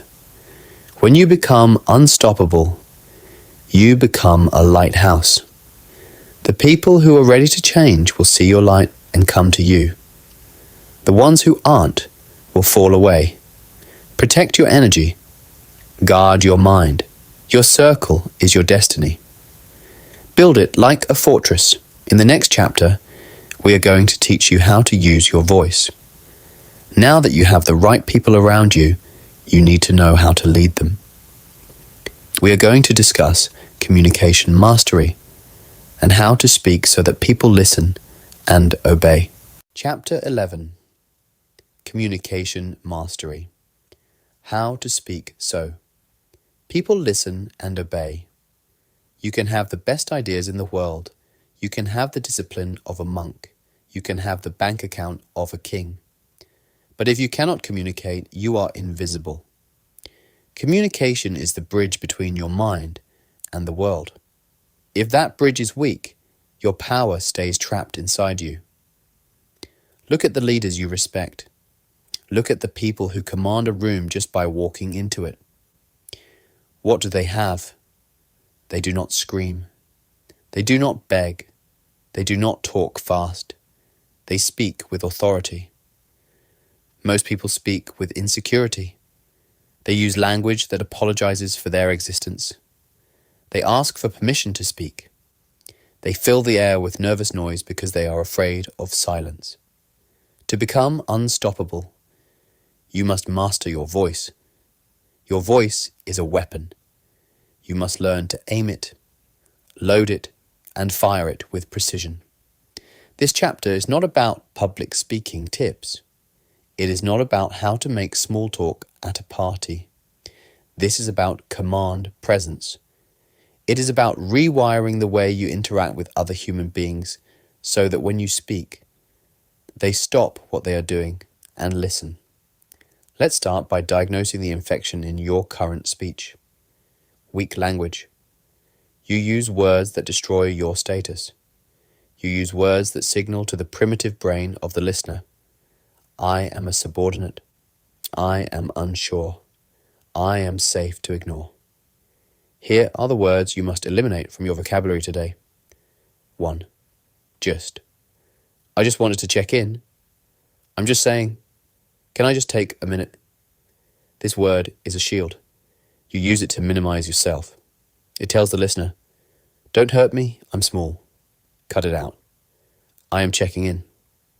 I am saying, state your intent. Do not soften it. 2. I think, I feel.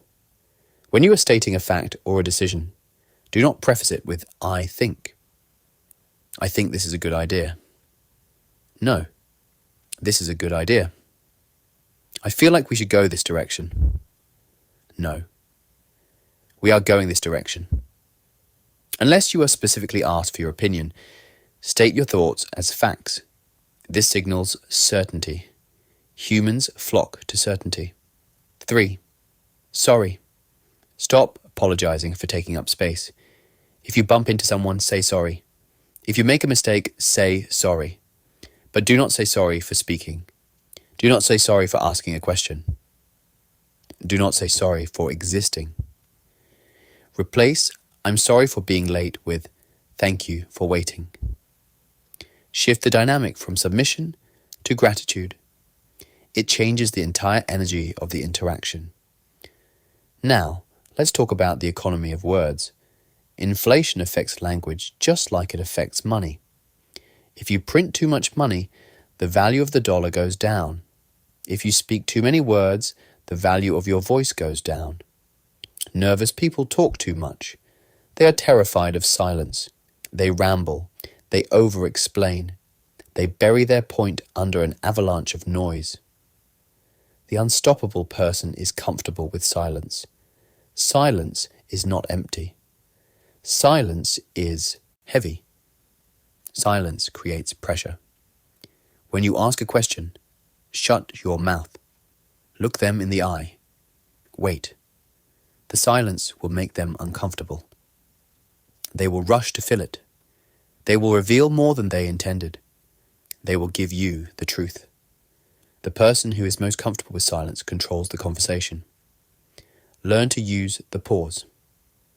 Before you answer a difficult question, pause for 2 seconds.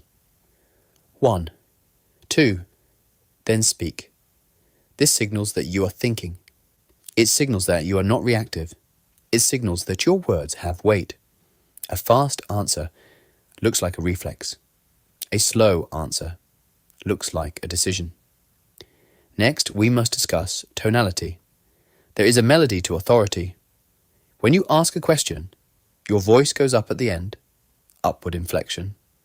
When you give a command, your voice goes down at the end, downward inflection. The problem is that many of you use upward inflection for everything. You say your name like it is a question.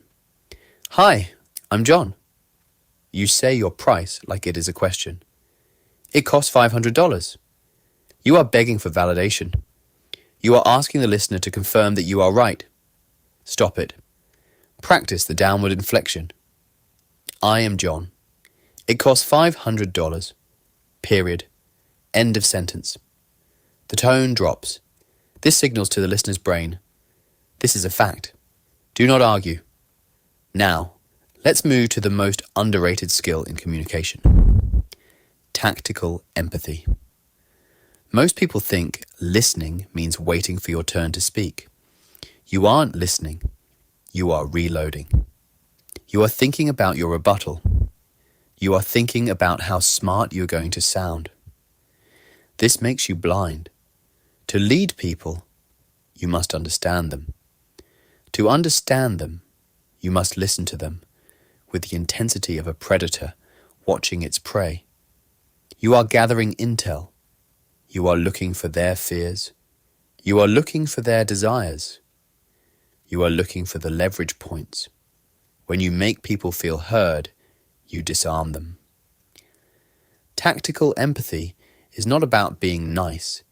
It is about understanding the emotional landscape so you can navigate it. Repeat their last 3 words back to them. Label their emotions. It seems like you are frustrated. It sounds like you are worried about the deadline. When you do this, they relax. they lower their shields. And when their shields are down, you can lead them where you want them to go. Finally, we must talk about body language. Your body speaks before your mouth does. If your shoulders are rolled forward, your head is down, and your hands are in your pockets, you are screaming, "I am a victim." You are signaling to the world that you are low status. Open up, shoulders back, chest out, chin up. Take up space. When you sit, do not cross your legs and shrink. Expand. When you stand, plant your feet. Do not fidget. Do not sway. Be a statue. Eye contact is a battle. When you meet someone, look them in the eye. Do not look down first. If you break eye contact by looking down, you submit. If you break eye contact by looking to the side, you are dismissing them. Hold the gaze a second longer than feels comfortable. It establishes dominance without aggression. Here is the truth about charisma. Charisma is not magic. Charisma is presence.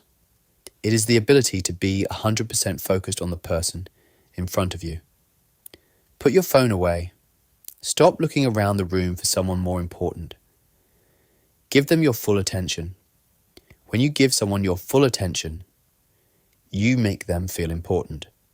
And people will do anything for the person who makes them feel important. Here is your protocol for communication mastery. Protocol 1, the silence diet. For the next 24 hours, speak 50% less. Do not offer your opinion unless asked. Do not fill the silence. Listen, observe, speak only when necessary. You will realize how much nonsense you usually say. Protocol 2, the vocabulary audit. Put a rubber band on your wrist every time you say just, "I think," "I guess," or "sorry" when not needed. Snap the rubber band. Train your brain to associate weak language with physical pain. Protocol 3, the video review. Record yourself having a conversation or a mock sales call. Watch it with the sound off. Do you look like a leader, or do you look like a nervous child? Fix the posture. Fix the fidgeting. Your voice is the instrument of your will. If you want to build an empire, you must be able to cast a spell with your words. You must be able to articulate your vision so clearly that others can see it. Do not mumble. Do not rush. Speak your truth. Speak it with power. Speak it as if it is already reality. The world is full of noise. Be the signal. When you speak, make it count. In the next chapter, we are going to apply this discipline to your execution. We are going to destroy the habit of delaying action. We are going to discuss killing procrastination and the science of immediate execution. Chapter 12. Killing procrastination. The science of immediate execution. I'll do it later. These 4 words are the tombstone of your potential. Later is a place where dreams go to die. Later is a fantasy land where you have infinite energy, infinite time, and infinite motivation. You tell yourself that the future you will be better equipped to handle the task. But tomorrow never comes. When tomorrow arrives, it is just today, again. And you are the same tired, fearful person you were yesterday. Procrastination is the silent killer of success. It is not a bad habit. It is a disease. It tricks you into thinking you have more time, but in reality, it is stealing your life 1 hour at a time. To become unstoppable, you must become a master of immediate execution. You must delete the word later from your vocabulary. You must replace it with now. But first, we have to understand why you do it. You are not lazy. If your house was on fire, you wouldn't say, "I'll run outside later." You would move instantly. So you have the energy. The truth is, procrastination isn't laziness. It's a response to fear, self-doubt, or overwhelm. When a task feels too big, too uncertain, or too uncomfortable, your brain seeks escape. It views the task as a threat.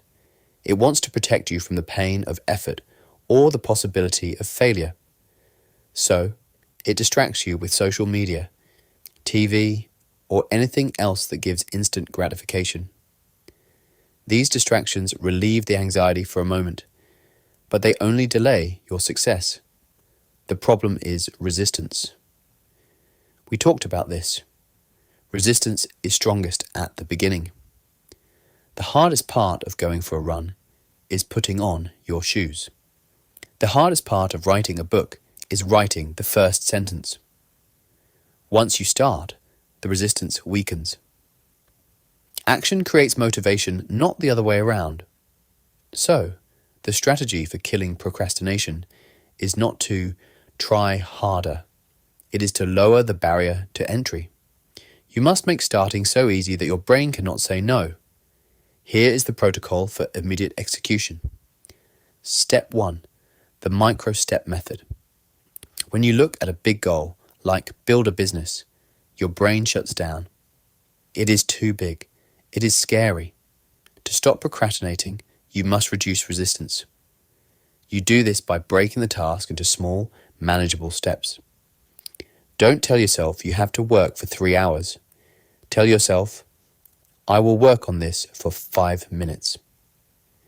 If you want to stop after 5 minutes, you can. But here is the secret. You won't. Most of the time, just starting eliminates the mental resistance and you end up working longer. Movement creates momentum. Step 2. Kill perfectionism. Perfectionism is procrastination in disguise. You tell yourself you are waiting for the perfect time or the perfect plan. You are lying. You are just afraid of doing it wrong. Waiting for the perfect moment is just another form of avoidance. You must adopt a new mantra. Done is better than perfect. An imperfect workout is better than no workout. An imperfect draft is better than a blank page. Every expert was once a beginner. They started messy. You must start messy too. Your job is not to be perfect, it's to begin. Step 3. The 2-minute rule. This is a tactical weapon for clearing small tasks. If a task takes less than 2 minutes, do it immediately. Taking out the trash, sending that text, filing that paper. Do not write it on a to-do list. Do not schedule it. Do it now. Completing these tiny tasks builds momentum. Small actions reduce mental barriers and make it easier to keep going. Step 4.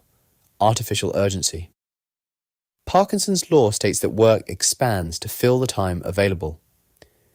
When a task has no deadline, your brain assumes you have unlimited time, which leads to procrastination. You must create urgency. Set a deadline, even if it is artificial. Tell your friend, I will send you this draft by 5 p.m.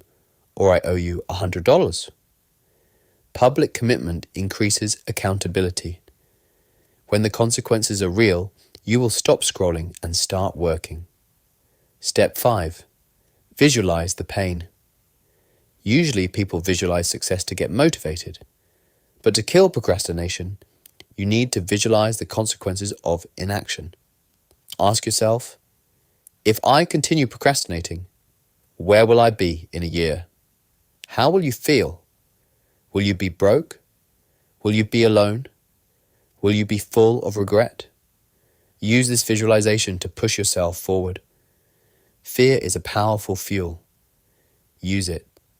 Procrastination is an addiction to comfort. The only real consequence of procrastination is wasted time. And time is the only resource you can never get back. Let's talk about the 5-second rule again. This is your emergency brake. The moment you remember you need to do something, you have a window of about 5 seconds before your brain starts making excuses. I'm too tired. I'll start next week. I need to clean my desk first. You must interrupt this pattern. Count down 5, 4, 3, 2, 1. Go take action before your mind talks you out of it. Move physically. Stand up. Walk. This simple trick forces you to break hesitation. Here is the hard truth about your self-respect. Procrastination weakens your self-trust. Every time you say you will do something, and then you push it to later, you are teaching yourself that you are a liar. You are teaching yourself that your word means nothing.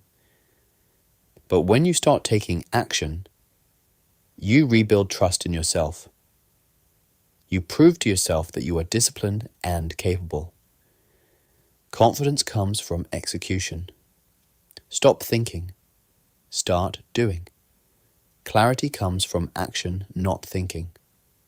You cannot figure out the perfect path while standing still. You have to move to see the road ahead. Your environment plays a massive role here. Eliminate distractions before you start. If your phone is next to you, you will procrastinate.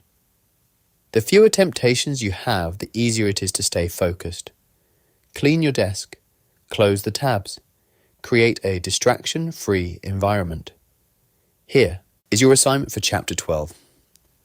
Identify the one task you have been dreading. The big one. The one you have pushed to tomorrow for the last month. You are going to do it today, but you are not going to finish it. You are just going to do 5 minutes of it. Set a timer. 5 minutes. That is the only goal. If you stop after 5 minutes, you win. But I guarantee you, once you break that seal, once you crush that initial resistance, you will keep going. The secret is to stop thinking about doing it and just start. You are not a procrastinator. That is the old you. The new you is an executor. The new you understands that speed is power. The new you acts before the fear can set in. Kill the delay. Kill the excuses. Execute. In the next chapter, we are going to talk about the thing that usually triggers procrastination in the first place. Fear. We are going to learn how to turn fear into a tool. We are going to discuss fear setting and how to use anxiety as a compass, not a cage. Chapter 13. Fear setting. How to use anxiety as a compass, not a cage. You are running away from the wrong things. You spend your whole life building walls to keep fear out. You avoid difficult conversations. You avoid public speaking. You avoid taking risks with your money or your heart. You think that by avoiding these things, you are keeping yourself safe. But you are not keeping yourself safe. You are keeping yourself small. Fear is the most misunderstood emotion in the human experience. You treat fear like a red light. You think that when you feel fear, it means stop, danger ahead. But in the modern world, fear is not a red light. Fear is a green light. Fear is a compass. It points you exactly where you need to go. Let's look at the biology. Your brain is thousands of years old. It was designed to keep you alive in a world full of saber-toothed tigers and starvation. In that world, fear was useful. If you heard a rustle in the bushes, fear told you to run. It saved your life. But today, you are not living in the jungle. You are living in a climate-controlled office. There are no tigers. So, your brain gets confused. It triggers the same life or death panic response for non-lethal threats. You get asked to give a speech. Panic. You think about quitting your job to start a business. Panic. You want to approach someone you find attractive. Panic. Your brain screams, "Don't do it. You will die." But you won't die. You might be embarrassed. You might fail. You might lose some money. But you will not die. This is the biological glitch. To become unstoppable, you must reframe your relationship with fear. You must understand that resistance is a compass. Resistance is not a sign that you should stop. It's a sign that what you're about to do actually matters. Think about it. You don't feel fear when you sit on the couch to watch TV. You don't feel fear when you eat a sandwich. You only feel fear when you're about to do something that challenges you, stretches you, or elevates you. Therefore, the fear is the indicator of growth. The best opportunities are usually on the other side of fear. If you are not feeling fear regularly, it means you are stagnating. It means you are staying within the safe, boring boundaries of your comfort zone. And nothing grows in a comfort zone except weeds. So how do we dismantle the fear? How do we stop it from paralyzing us? We use a tool called fear setting. Most people do goal setting. They write down all the great things that will happen if they succeed. That is fun, but it doesn't help when you are terrified. You need to do the opposite. You need to look the monster in the eye.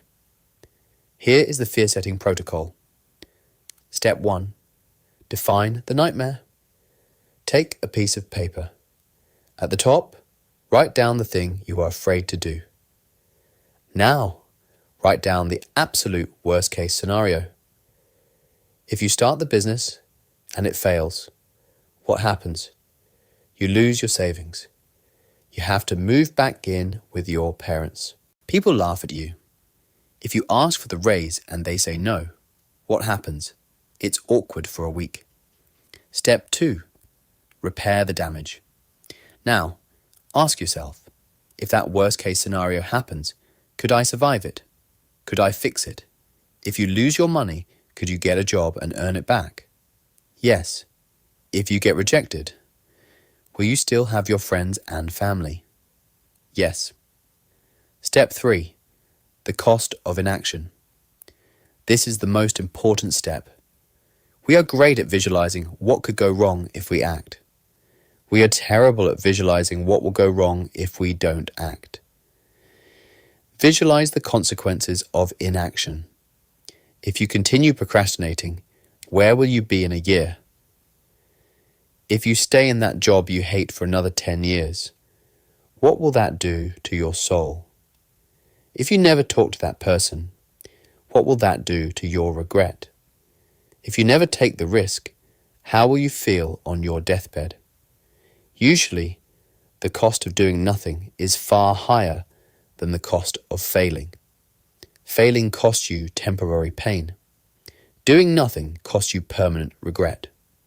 Regret leads to stagnation and frustration. Now, let's talk about courage. You think courage means having no fear. You look at unstoppable people and think, they are so brave they aren't afraid of anything. That is a lie. The most successful people are not fearless. The difference is that winners feel fear and do it anyway. Courage is not the absence of fear. Courage is acting despite the fear. It is being terrified, trembling, and sweating, and taking the step anyway. Fear doesn't disappear by avoiding action. It disappears by taking action. Every time you face a fear, you dilute it. The first time you public speak, you think you will pass out. The 10th time, you are nervous. The 100th time, you are bored. You killed the fear by exposing yourself to it repeatedly. This is exposure therapy.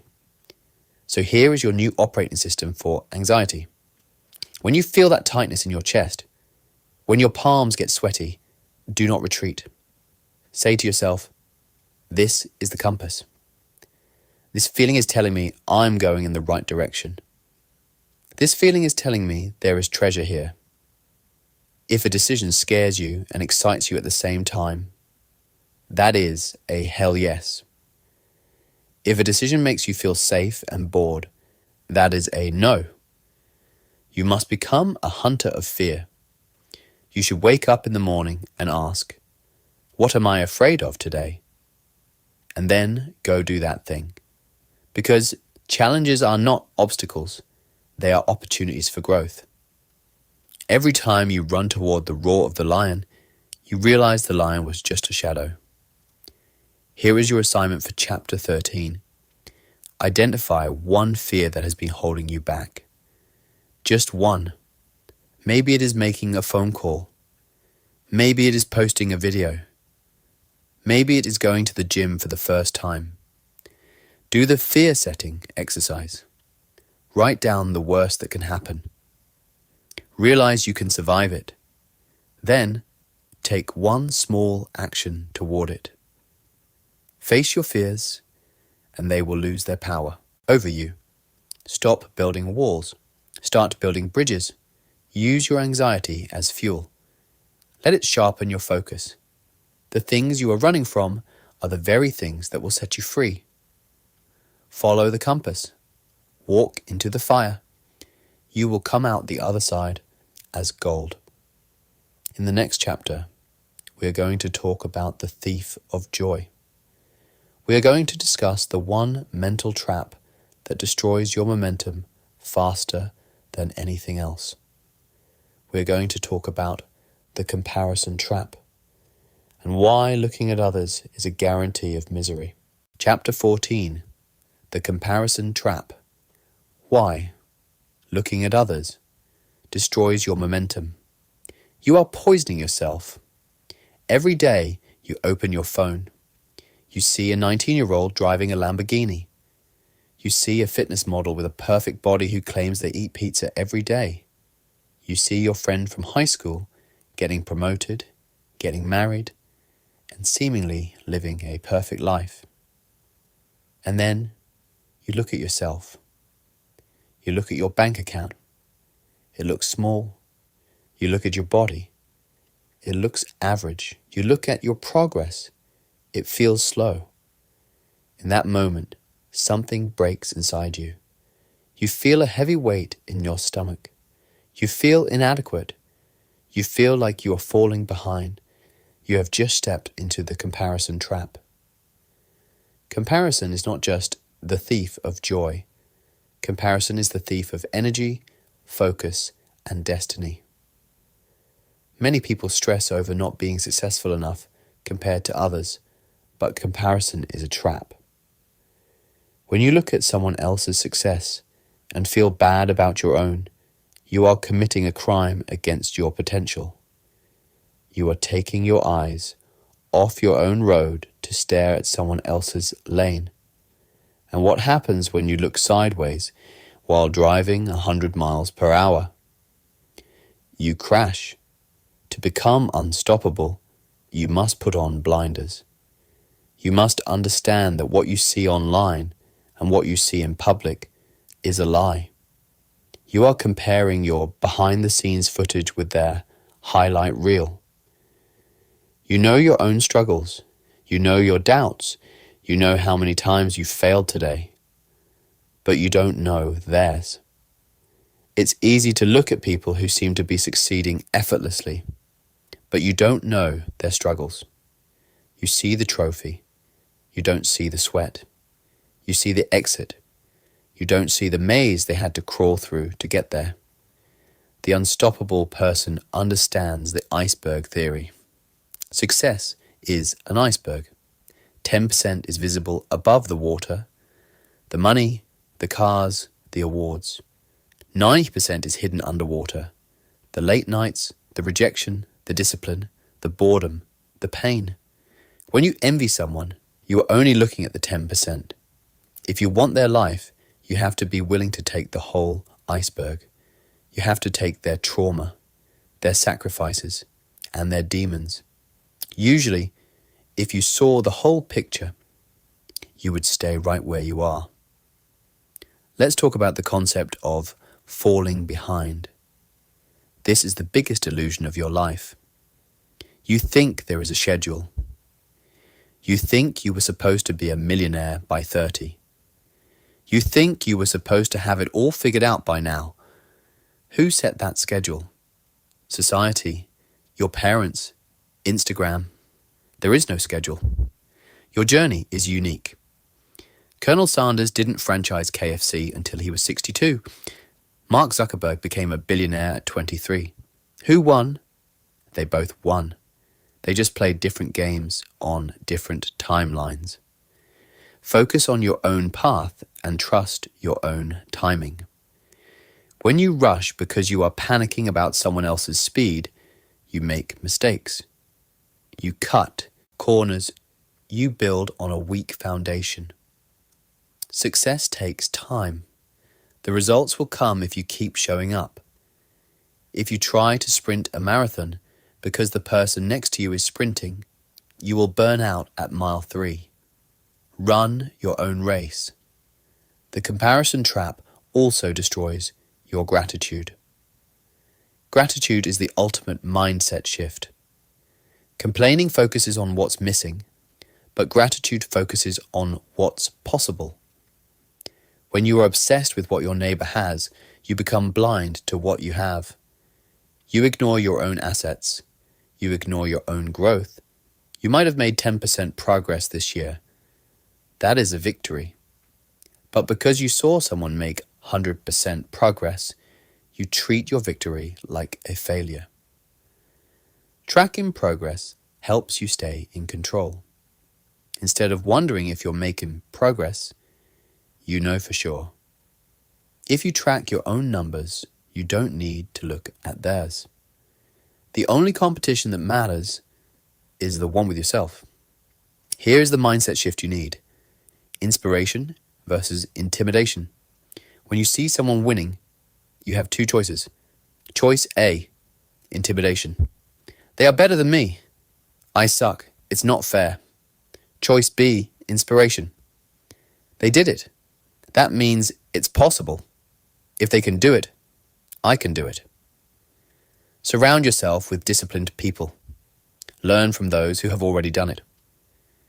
If you are jealous, you cannot learn. Envy closes your ears. If you are inspired, you become a student. You analyze their success. You reverse engineer it. The unstoppable person does not hate the winner. The unstoppable person studies the winner. Now, let's get practical. How do we stop the bleeding? Protocol 1. Digital quarantine. If there is an account on social media that makes you feel like garbage every time you see it, unfollow it. I don't care if it's your friend. I don't care if it's a celebrity.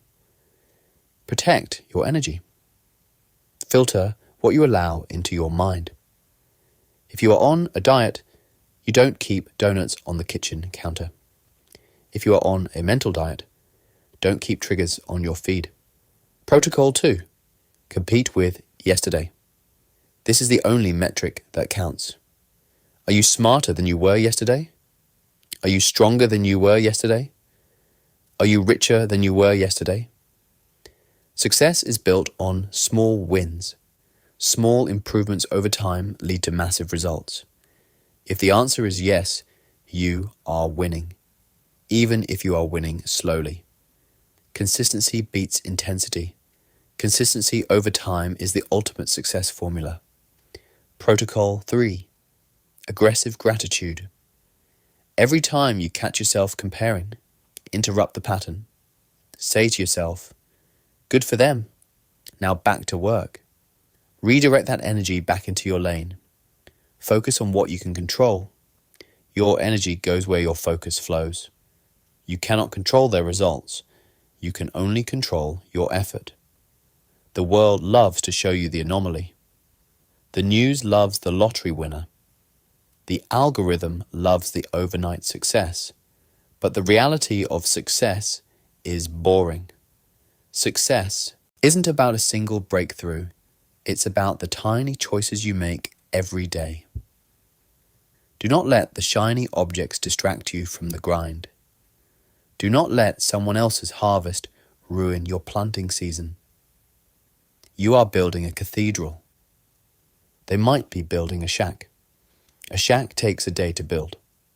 A cathedral takes a lifetime. Don't envy the speed of the shack builder. Stay patient. Success takes time. Focus on the process, not just the outcome. Stay focused. Stay in your lane. When you stop looking left and right, you can finally look forward. And when you look forward, you become dangerous. you become fast. You become unstoppable. In the next chapter, we are going to discuss what happens when you actually hit a wall. Because you will. We are going to talk about crashing. We are going to discuss handling failure and how to turn a disaster into a launch pad. Chapter 15. Handling failure. How to turn a crash into a launch pad. You are going to crash. I am not saying this to be negative. I am saying this because it is a law of physics. If you move fast, if you take risks, and if you aim high, you will eventually hit a wall. Setbacks are inevitable, no matter how disciplined, motivated, or prepared you are. Most people live their lives terrified of this moment. They play small to avoid the crash. They stay in the safe lane. They never launch the business because it might fail. They never ask for the date because they might get rejected. But you have decided to be unstoppable. That means you have accepted the risk. The difference between a winner and a loser is not that the winner never fails. The difference is what happens after the crash. The true test of success is not avoiding setbacks, but learning how to respond to them without losing momentum. When an average person fails, they shatter. They internalize it. They make it their identity. When an unstoppable person fails, they convert it. They use it as data. Champions don't let failures define them. They use them as fuel to push forward. This chapter is about crash mechanics. We are going to teach you how to fall without breaking. Phase 1. Emotional detachment. When you fail, your first reaction is emotional. You feel shame. You feel anger. You feel like you aren't good enough. Failure, frustration, and disappointment are natural feelings. But you must understand a critical distinction. You are not your results. Separate the event from your identity. Just because you failed at something doesn't mean you're a failure. If you bake a cake and burn it, you don't say, "I am a burnt cake." You say, "I burned the cake." Yet, when you fail in business or life, you say, "I am a failure." Stop it. Detach your emotions from the setback. You need to look at the wreckage like a scientist, not a victim. A scientist doesn't cry when an experiment fails. A scientist asks, "Why did that happen?" Phase 2. The refractory period. This is the most important metric of resilience. The refractory period is the amount of time it takes you to recover from a blow. For the average person, a major failure can take them out for a year.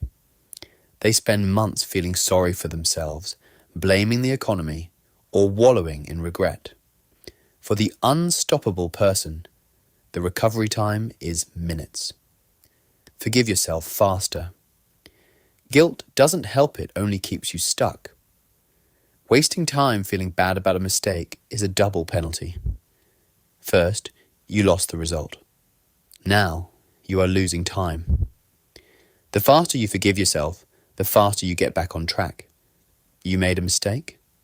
Good. Own it. Take responsibility, but don't punish yourself. Self-blame won't help you move forward. Acknowledge it, fix it, and move. Phase 3. The audit.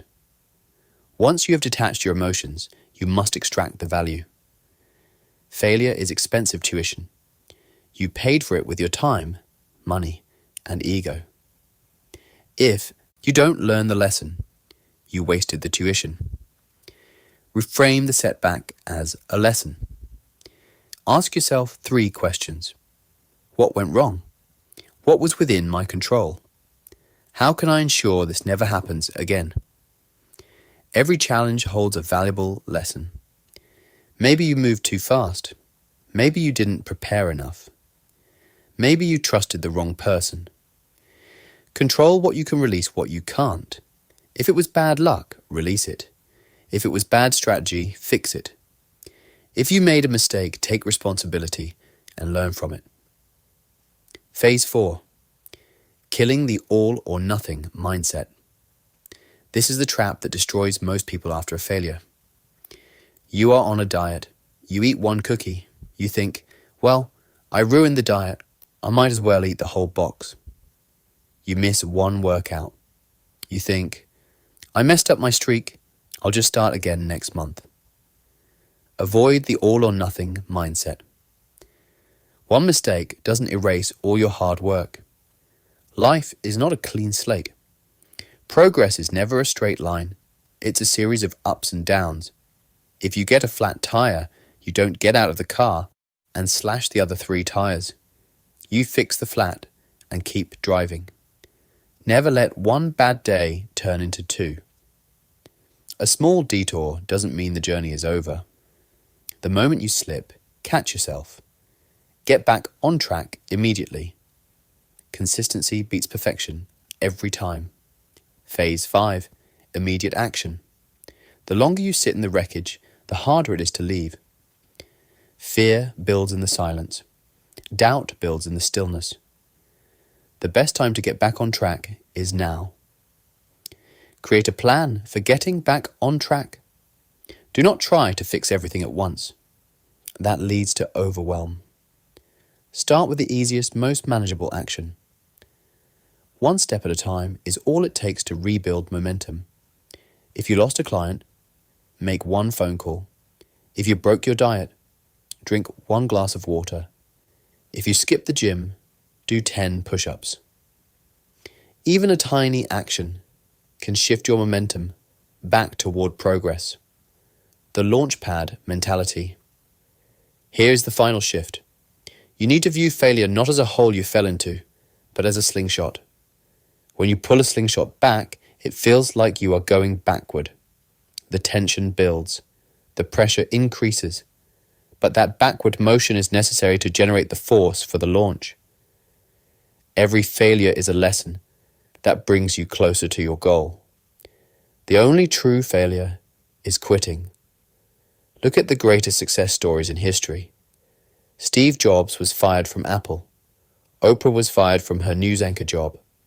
Michael Jordan was cut from his high school basketball team. Did they stop? No, they used the failure as a launch pad. Failure is proof that you're trying. If you're experiencing setbacks, it means you're pushing your limits. You are in the arena.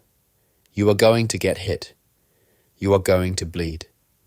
Setbacks are temporary, but your response lasts forever.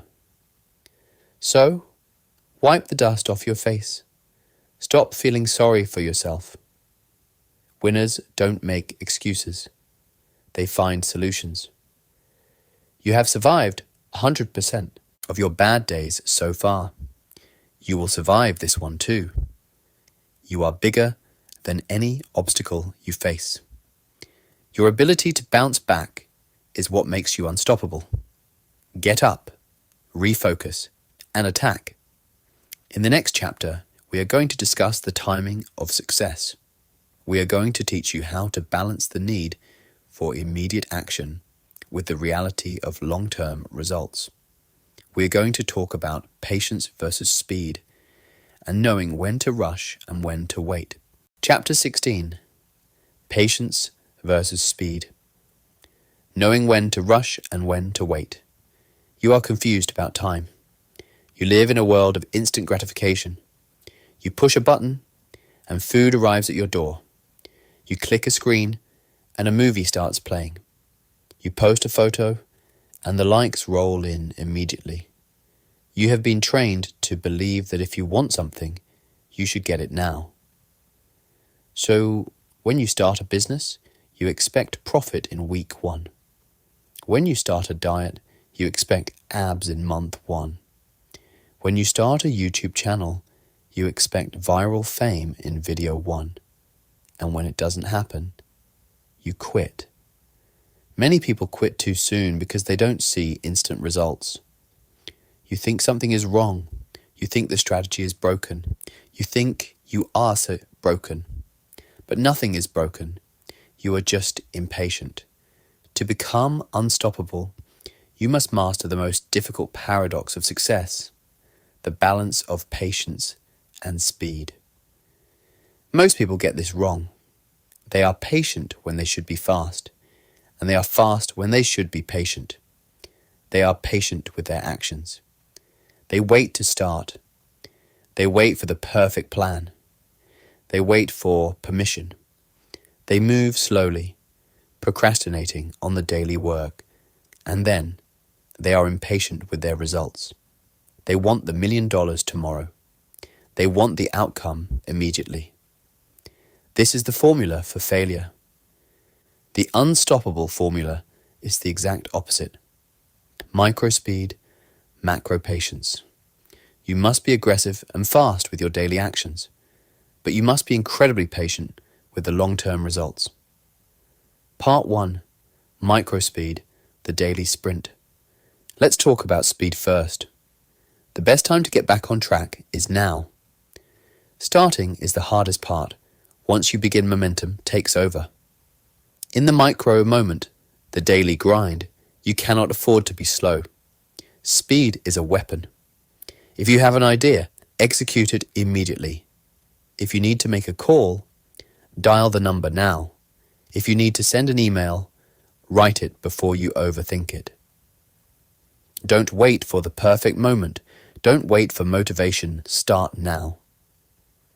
The longer you wait to act, the more doubt creeps in. Speed kills doubt. Speed kills fear. Every day should feel like a race. You should be trying to get as much done as efficiently as possible. You should be intolerant of wasted time. You should be moving with urgency. The 2-minute rule applies here. If a task takes less than 2 minutes, do it immediately. This is microspeed. It is the ability to close the gap between thought and action. Part 2. Macro patience, the long game. Now, let's talk about the timeline. Once you have done the work with speed, you must sit back and wait with patience. Success takes time. Focus on the process, not just the outcome. Success is not about a single moment of brilliance. It's about what you do every day. You cannot force a seed to grow faster by yelling at it. You cannot force a business to scale by stressing over it. You cannot force your body to change overnight. Small efforts grow into massive results over time. This is the law of compounding. Compounding is slow at the beginning. It is invisible. You work for weeks and see nothing. You work for months and see very little. Some improvements take time to show results. This is the valley of death. This is where 99% of people quit. They say, "I've been working hard, but I don't see progress." They mistake a delay in results for a denial of results. But you know the truth. You know that success is a long-term game and consistency is more important than speed. The bamboo analogy. Think about the Chinese bamboo tree. For the first 4 years, you plant the seed, you water it, and you fertilize it. You see nothing. Nothing breaks the surface of the soil. For 4 years, it looks like you are wasting your time. But underground, the tree is developing a massive root system. It is building the foundations to support what is coming. Then, in the 5th year, the tree breaks the surface. And in 6 weeks, it grows 80 feet tall. Did it grow 80 feet in 6 weeks? No, it grew 80 feet in 5 years. Every great achievement is the result of tiny wins stacked together. The world's best didn't wake up successful. They built their success through daily progress. If you quit in year 3, you lose everything. You lose the harvest right before it arrives. Breakthroughs happen when repetition meets patience. The trap of next big thing. Because people lack macro patience, they are addicted to the new. They start a dropshipping business. After 2 months, they aren't rich, so they quit. Then they start a crypto portfolio. After 2 months, it's down, so they quit. Then they try to become an influencer. They are digging shallow holes all over the field, looking for water. They dig 3 feet, find nothing, and move to a new spot. If they had just stayed in one spot and dug deep, if they had dug for years, they would have hit the ocean. Don't just build habits because they sound good. Build habits that move you closer to your biggest goals. Success comes down to taking action consistently, even when it's hard. You must pick your mountain and refuse to come down until you reach the top. It might take a year. It might take 10. Stay committed for the long run. Lifelong consistency requires patience. How to survive the wait. How do you stay motivated when the results aren't there yet? You shift your focus. It shifts your focus from outcome to process. Find joy in the process, not just the outcome. You have to fall in love with the boredom. You have to fall in love with the grind. Repetition is the mother of mastery. Mastery is about embracing boredom. If you only work for the applause, you will quit when the room is silent. But if you work because you love the discipline, because you love who you are becoming, you will never quit. Progress is motivation in itself. Tracking progress keeps you motivated during slow progress. The unstoppable timeline. Stop looking at your watch. Stop looking at the calendar. There is no perfect time. Your journey is unique, and the only competition that matters is the one with yourself. If it takes you 5 years to become a millionaire, so what? You will be a millionaire for the rest of your life. If it takes you 10 years to master your craft, so what? You will be a master forever. The longer you stay consistent, the greater your results will be. Consistency over time is the ultimate success formula. Here is your assignment for Chapter 16. Identify one area where you are being impatient with results. Is it your income, your weight, your skill level? Admit to yourself that you are in the bamboo phase. You are building roots.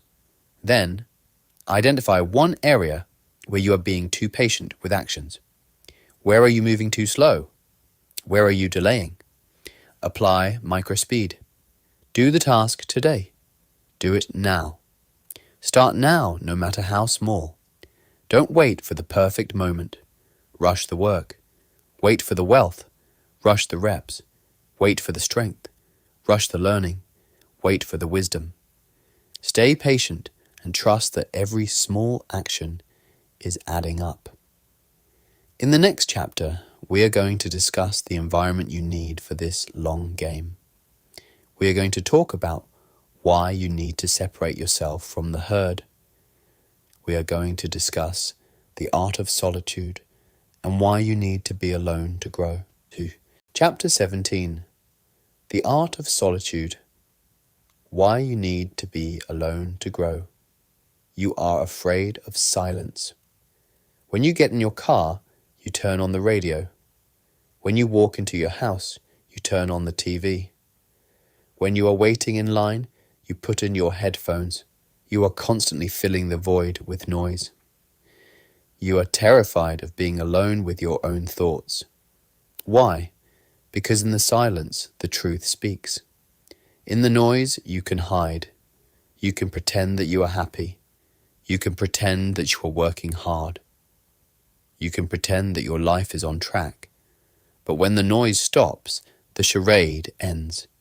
The little voice in the back of your head, the one that tells you you are wasting your potential, becomes a scream.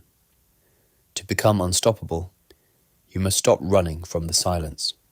You must embrace it. This chapter is about the art of solitude.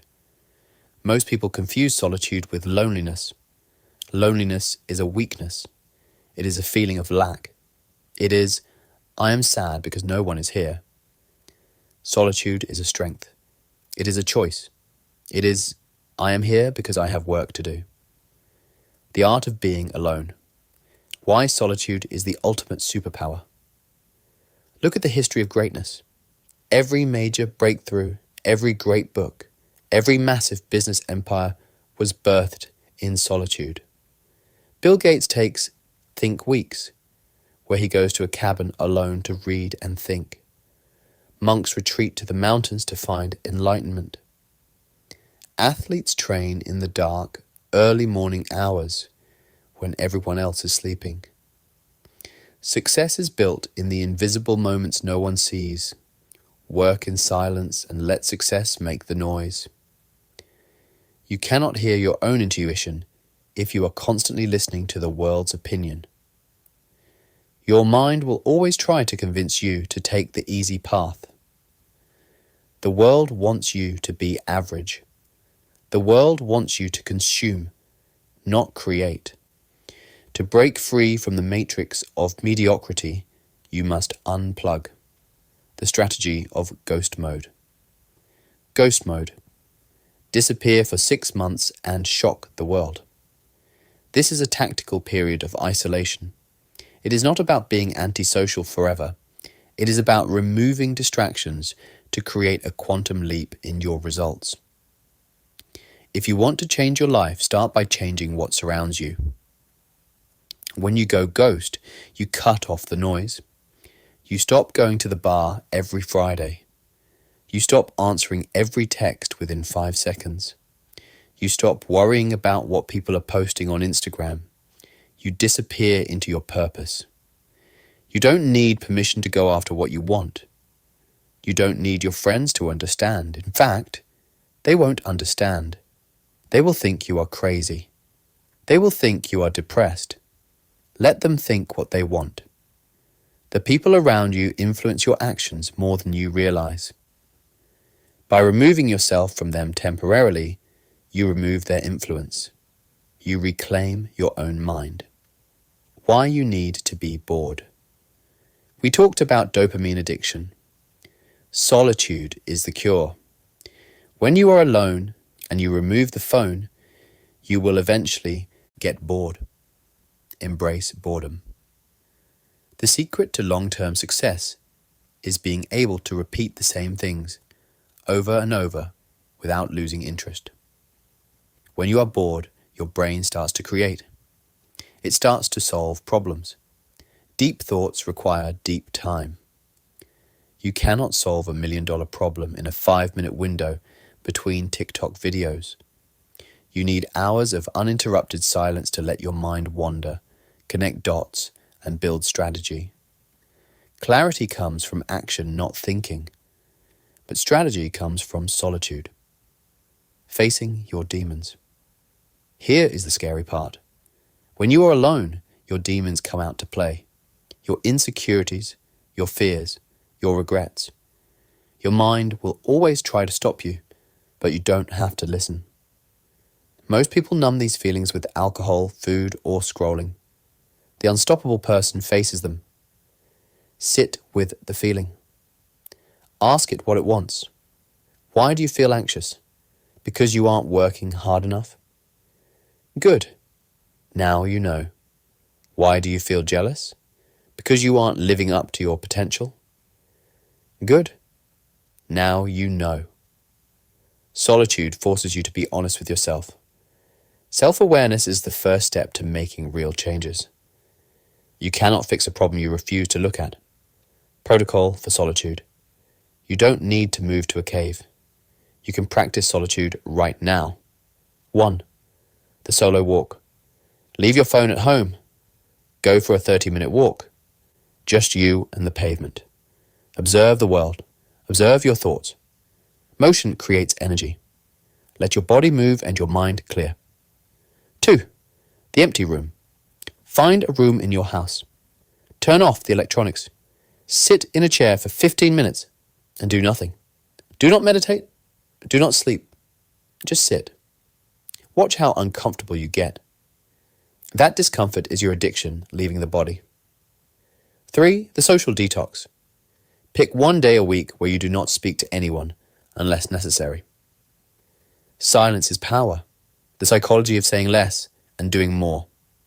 Save your words. Observe, then listen. The price of greatness. There is a saying, it is lonely at the top. This is true, but it is better to be lonely at the top than crowded at the bottom. You have to be willing to be the black sheep. Not everyone is meant to stay in your life. When you elevate, you separate. As you grow, you will find that you have less in common with your old crowd. That is okay. Surround yourself with disciplined, goal-oriented individuals. You will find a new tribe. But to find them, you must first be willing to walk alone. Solitude is the incubator.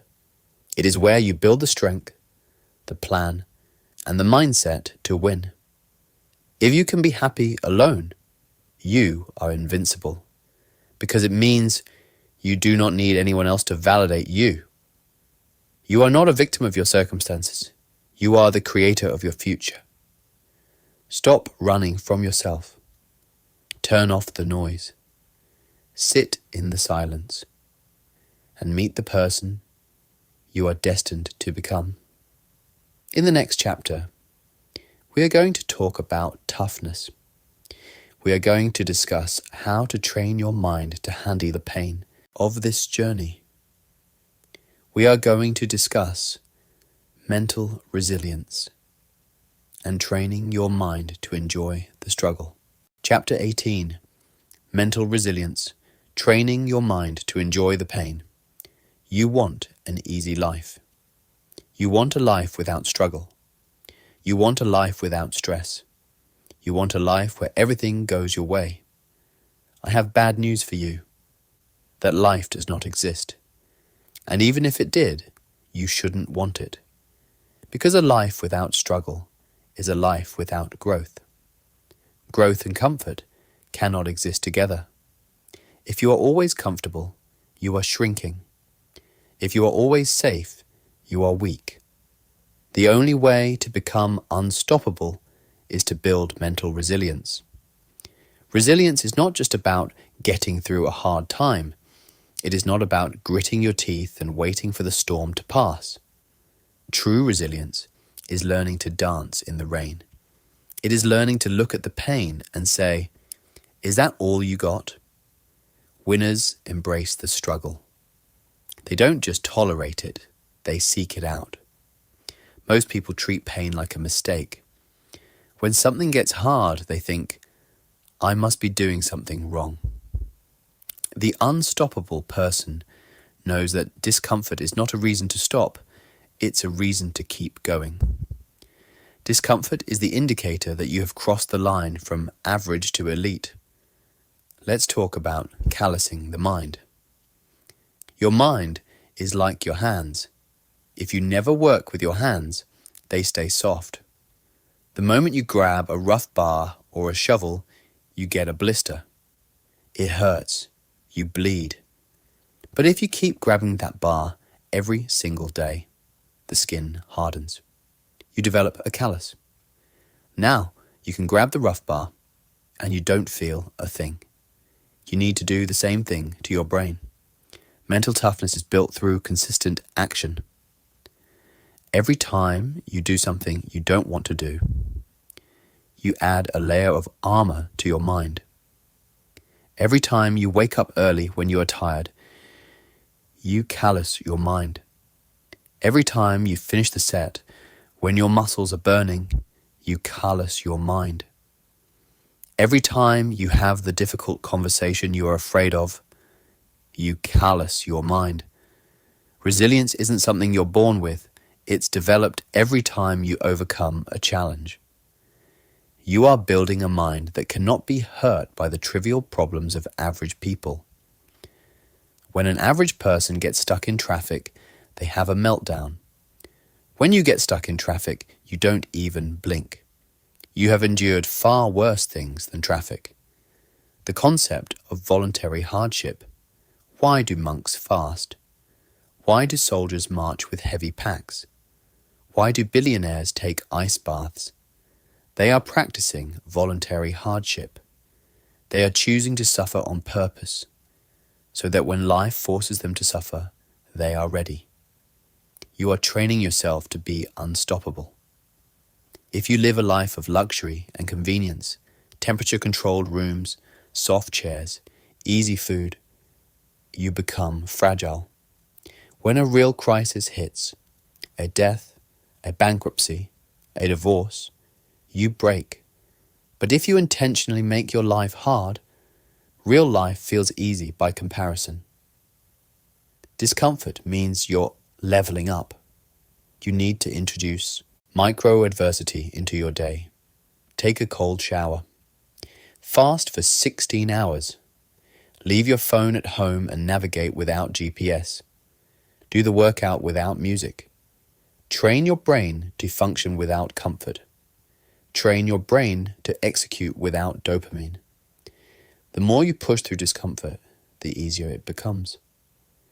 Reframing the narrative. The story you tell yourself about pain changes how you feel it. If you say, "This is torture, I hate this, why is this happening to me?" then the pain will break you.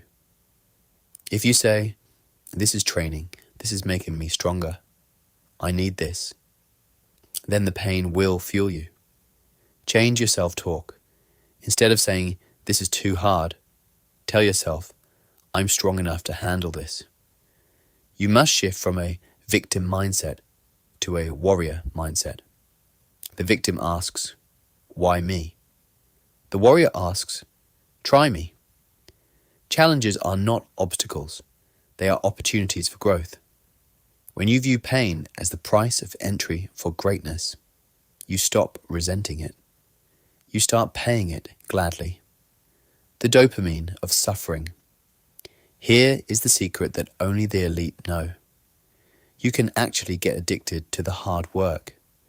When you push past your limit, your brain releases endorphins. You get a runner's high. You get a feeling of intense pride that you cannot buy in a store. Small wins train your brain to expect success. Your brain releases dopamine. There is a specific type of satisfaction that comes only from doing something that sucked. When you finish a task that you dreaded, you feel powerful. You feel like a conqueror. Self-discipline is freedom. You realize that you are the master of your own biology. You realize that your body wanted to quit, but you made it keep going. That feeling is better than any drug. The 40% rule, the Navy SEALs have a concept called the 40% rule. It states that when your mind tells you that you are done, that you are exhausted, that you cannot take another step, you are only at 40% of your actual capacity. Your mind will quit before your body actually needs to. Your brain is a governor. It limits you to keep you safe. It holds back reserves of energy for an emergency. Resilience is the ability to tap into that hidden 60%. You have more energy, focus, and strength left than you think. The next time you want to quit, remind yourself, I am only at 40%. There is more in the tank. Dig for it. Here is your assignment for Chapter 18. Step 1. Pick your poison. Choose one thing to do today that you absolutely hate doing. Maybe it is a cold shower. Maybe it is a 5-mile run. Maybe it is cleaning the garage. Step 2. Do it without distraction. No music, no podcasts, just you and the struggle. Step 3. Observe the quit response. Watch your brain try to talk you out of it. Watch your brain beg for comfort. Step 4. Smile. When it gets hard, I want you to physically smile. It sends a signal to your brain that you are enjoying the pain. It confuses the fear. Embrace the struggle. Growth happens outside your comfort zone. Stop asking for the weight to be lighter. Ask for your back to be stronger. Stop running from the fire. Become the fire. When you learn to enjoy the pain, you become dangerous. because there is nothing the world can do to you that you haven't already done to yourself. In the next chapter, we are going to look at the bigger picture. We are going to talk about why you are doing all of this. It is not just for you. It is for what you leave behind. We are going to discuss legacy thinking and building something that outlasts you. Chapter 19, Legacy Thinking. Building something that outlasts you. You are going to die. This is not a threat. It is a fact. Most people live their lives pretending this fact does not exist. They live as if they have infinite time. They waste hours watching television. They waste years in jobs they hate. They waste energy on petty arguments. They live for the weekend. They live for the next paycheck. They live for themselves, right now. But you have chosen a different path. You have chosen to be unstoppable. And an unstoppable person does not just live for today. They live for a time they will never see. This chapter is about legacy thinking. Legacy is not about having a building named after you. It is not about being famous. Fame is a vapor. It disappears the moment you stop entertaining the crowd. Legacy is about impact. It is about building something that stands strong long after your physical body has turned to dust. Success is about stacking small wins over time. When you stack enough wins, you build a monument. The problem with modern society is short-termism. We are obsessed with the now. We want instant pleasure, instant status, and instant relief. But long-term success is not about grand gestures. It's about what you do every day. If you only live for yourself, your story ends when you die. If you live for a legacy, your story is just beginning when you die. Let's talk about the difference between success and significance. Success is what you get. Money, cars, awards, status. Significance is what you give. Wisdom, opportunity, security, example. You can be successful and leave no legacy. You can die with a Ferrari in the garage and no one at your funeral who truly respected you. To be unstoppable, you must aim for significance. You are the architect of the future. Your daily choices shape your destiny, but they also shape the destiny of your children, your team, and your community. There are 3 pillars of a true legacy. Pillar 1, the financial fortress. We talked about financial discipline. This is where it matters most. If you die broke, you leave a burden. Your family has to pay for your mistakes. They inherit your debt. They inherit your stress. You start them at the starting line or behind it. If you build a financial fortress, you leave a launch pad. Your future self is watching, but your grandchildren are watching too. Imagine if your grandfather had invested consistently. Imagine if he had bought land. Imagine if he had built a business. Your life would be different today. You would have had opportunities you didn't have to fight for. You have the power to be that grandfather. You have the power to change your family name from a name of struggle to a name of strength. The compound effect makes small efforts powerful. The money you save today is the freedom your family enjoys in 50 years. That is not greed. That is duty. Pillar 2, the intellectual capital. Money is easy to lose. Wisdom's forever. The greatest legacy you can leave is a set of values, a code. Your identity shapes your actions. If you teach your children how to be resilient, how to handle failure, and how to work hard, you have given them armor for life. But you cannot teach what you do not know. You cannot give what you do not have. You must become the example. Who you admire shapes your behavior. You must become the person your children admire. If you cheat, they will cheat. If you quit, they will quit. If you make excuses, they will make excuses. Your environment shapes your behavior. If your friends and colleagues are driven and disciplined, their habits will influence you. You are the environment for the people coming after you. Be a strong one. Pillar 3, the example of character. Stories outlast stones. When people tell stories about you at your funeral, what will they say? Will they say, "He watched a lot of Netflix"? Will they say, "She always had the newest phone"? Or will they say, "He never gave up. She helped me when no one else would. He stood for something when it was hard." Character is built in the invisible moments no one sees. Every time you choose discipline over comfort, you are writing a line in your eulogy.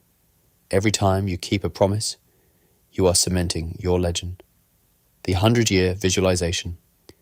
I want you to try a difficult exercise. Close your eyes. Visualize the year 2125. You are gone. Your house is owned by someone else. Your clothes are gone. But your bloodline continues. Or your business continues. Or your ideas continue. Who are those people in 2125? What are they doing? Are they strong? Are they free? Are they wise? And what did you do in 2025 to ensure that result? Your future self is being shaped by what you do today. But extend that timeline. The future of the world is being shaped by what you do today. This puts your current problems in perspective. You are worried about a rude email. You are worried about a traffic jam. In the face of 100 years, these things are dust. They do not matter. Don't let short-term discomfort make you quit a long-term goal. When you think in decades, you stop reacting to minutes. You stop being pettiness. You become grand. You stop looking for shortcuts. Success is a long-term game. You realize that shortcuts lead to dead ends. You are willing to plant trees under whose shade you do not expect to sit. The baton pass. Life is a relay race. You do not own the baton. You are just carrying it for a lap. Your job is to run your lap harder, faster, and smarter than anyone before you. Your job is to not drop the baton. And your job is to hand it off cleanly to the next runner. Most people drop the baton. They let their trauma become their children's trauma.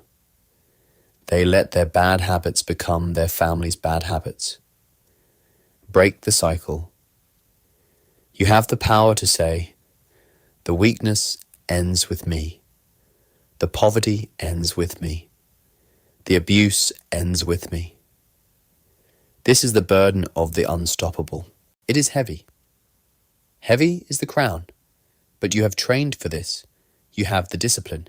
You have the resilience. You have the focus. Assignment for Chapter 19. Step 1. Write your eulogy. It sounds morbid. Do it anyway. Write 1 page. What do you want them to say about you? He was the most disciplined man I knew. She changed the trajectory of our family. Write it down. This is your blueprint. Step 2. The name audit. Look at your last name. What does it mean to the world right now? Does it mean success? Does it mean integrity? Or does it mean nothing? Decide today what that name will mean. Turn discipline into an identity. Make your name synonymous with excellence. Step 3. Build 1 thing. Start 1 project that is not for money today, but for value tomorrow. Write a guide for your kids. Start an investment account you won't touch for 20 years. Mentor a young person. Plant a seed. You are not just a body moving through space. You are a force moving through time. Your impact ripples outward in ways you cannot see. Success is predictable. If you plant good seeds, you will get a good harvest. Live in such a way that death has nothing to take from you but your breath.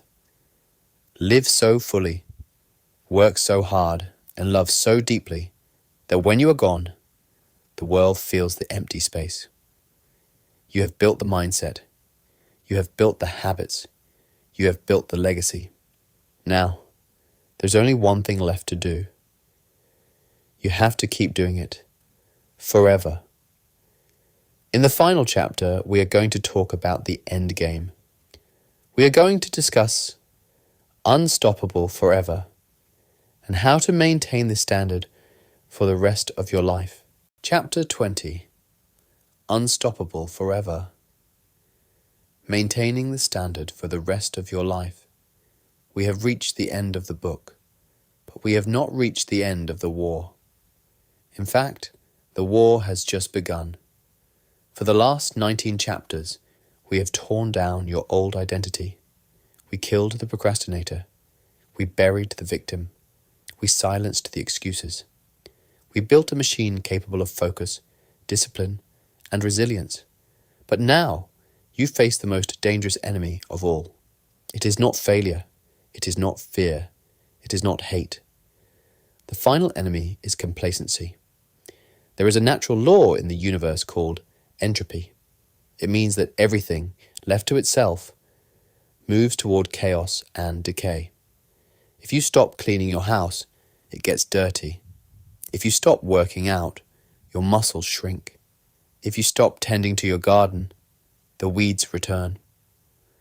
The longer you go without doing something, the harder it is to restart.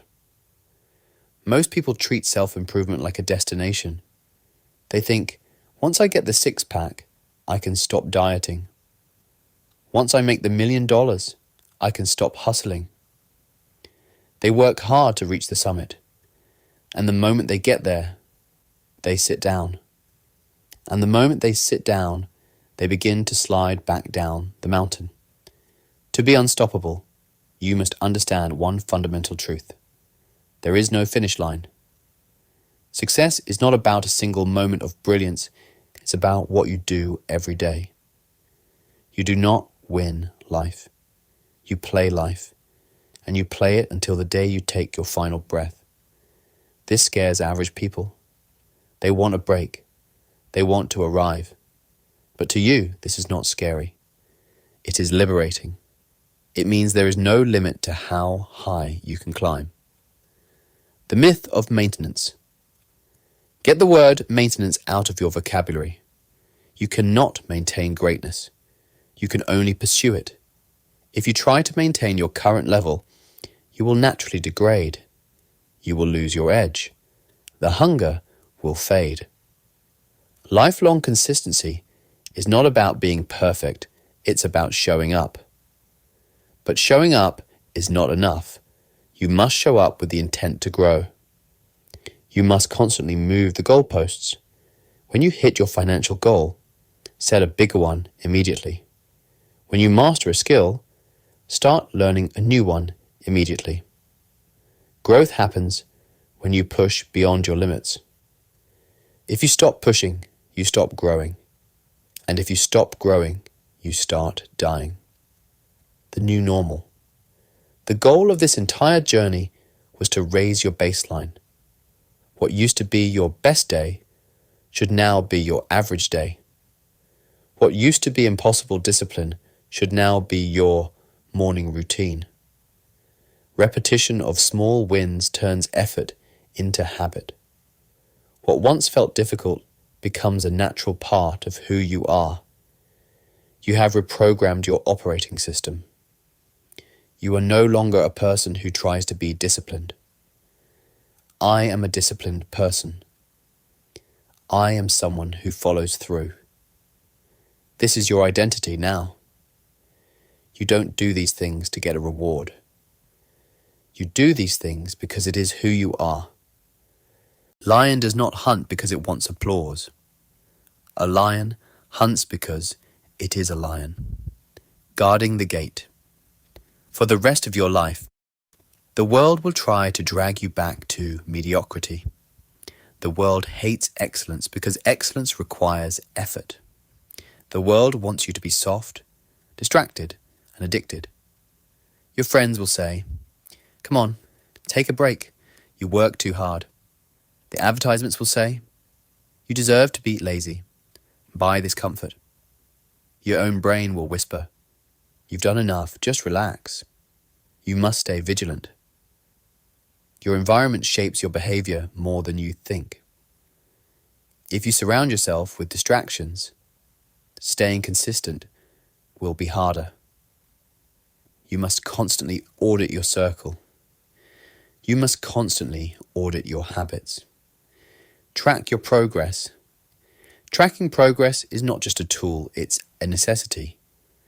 The moment you stop tracking, the moment you stop measuring, the slide begins. Never take your eye off the ball. The joy of the infinite game. People ask, when does it end?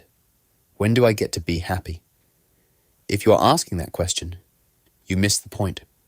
Happiness is not at the end of the road. Happiness is the road. Find joy in the process, not just the outcome.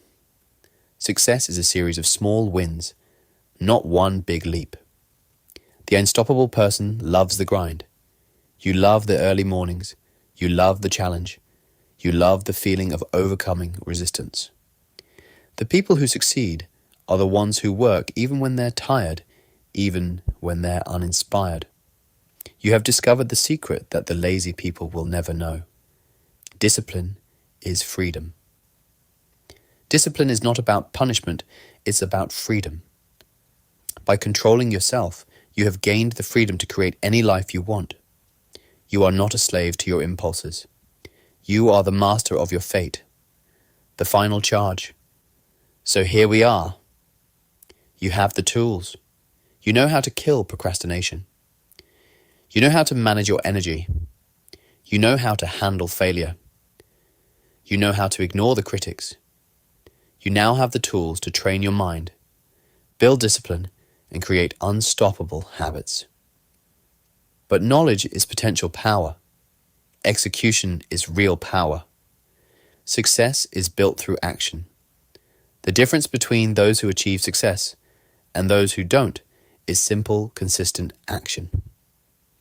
Do not close this book and go back to your old life. Do not let this be just another motivational phase that fades in 2 weeks. Motivation is temporary. Consistency remains. Make a contract with yourself right now. Blood and ink. Commit to the standard. Commit to the hard path. Commit to being the example. There will be days when you want to quit. Your mind will always try to convince you to quit. On those days, remember why you started. Reconnect with your deeper purpose. There will be days when you fail. You will slip up, you will have bad days. On those days, get back up. Get back on track immediately. Never let one bad day turn into 2. You are a force of nature now.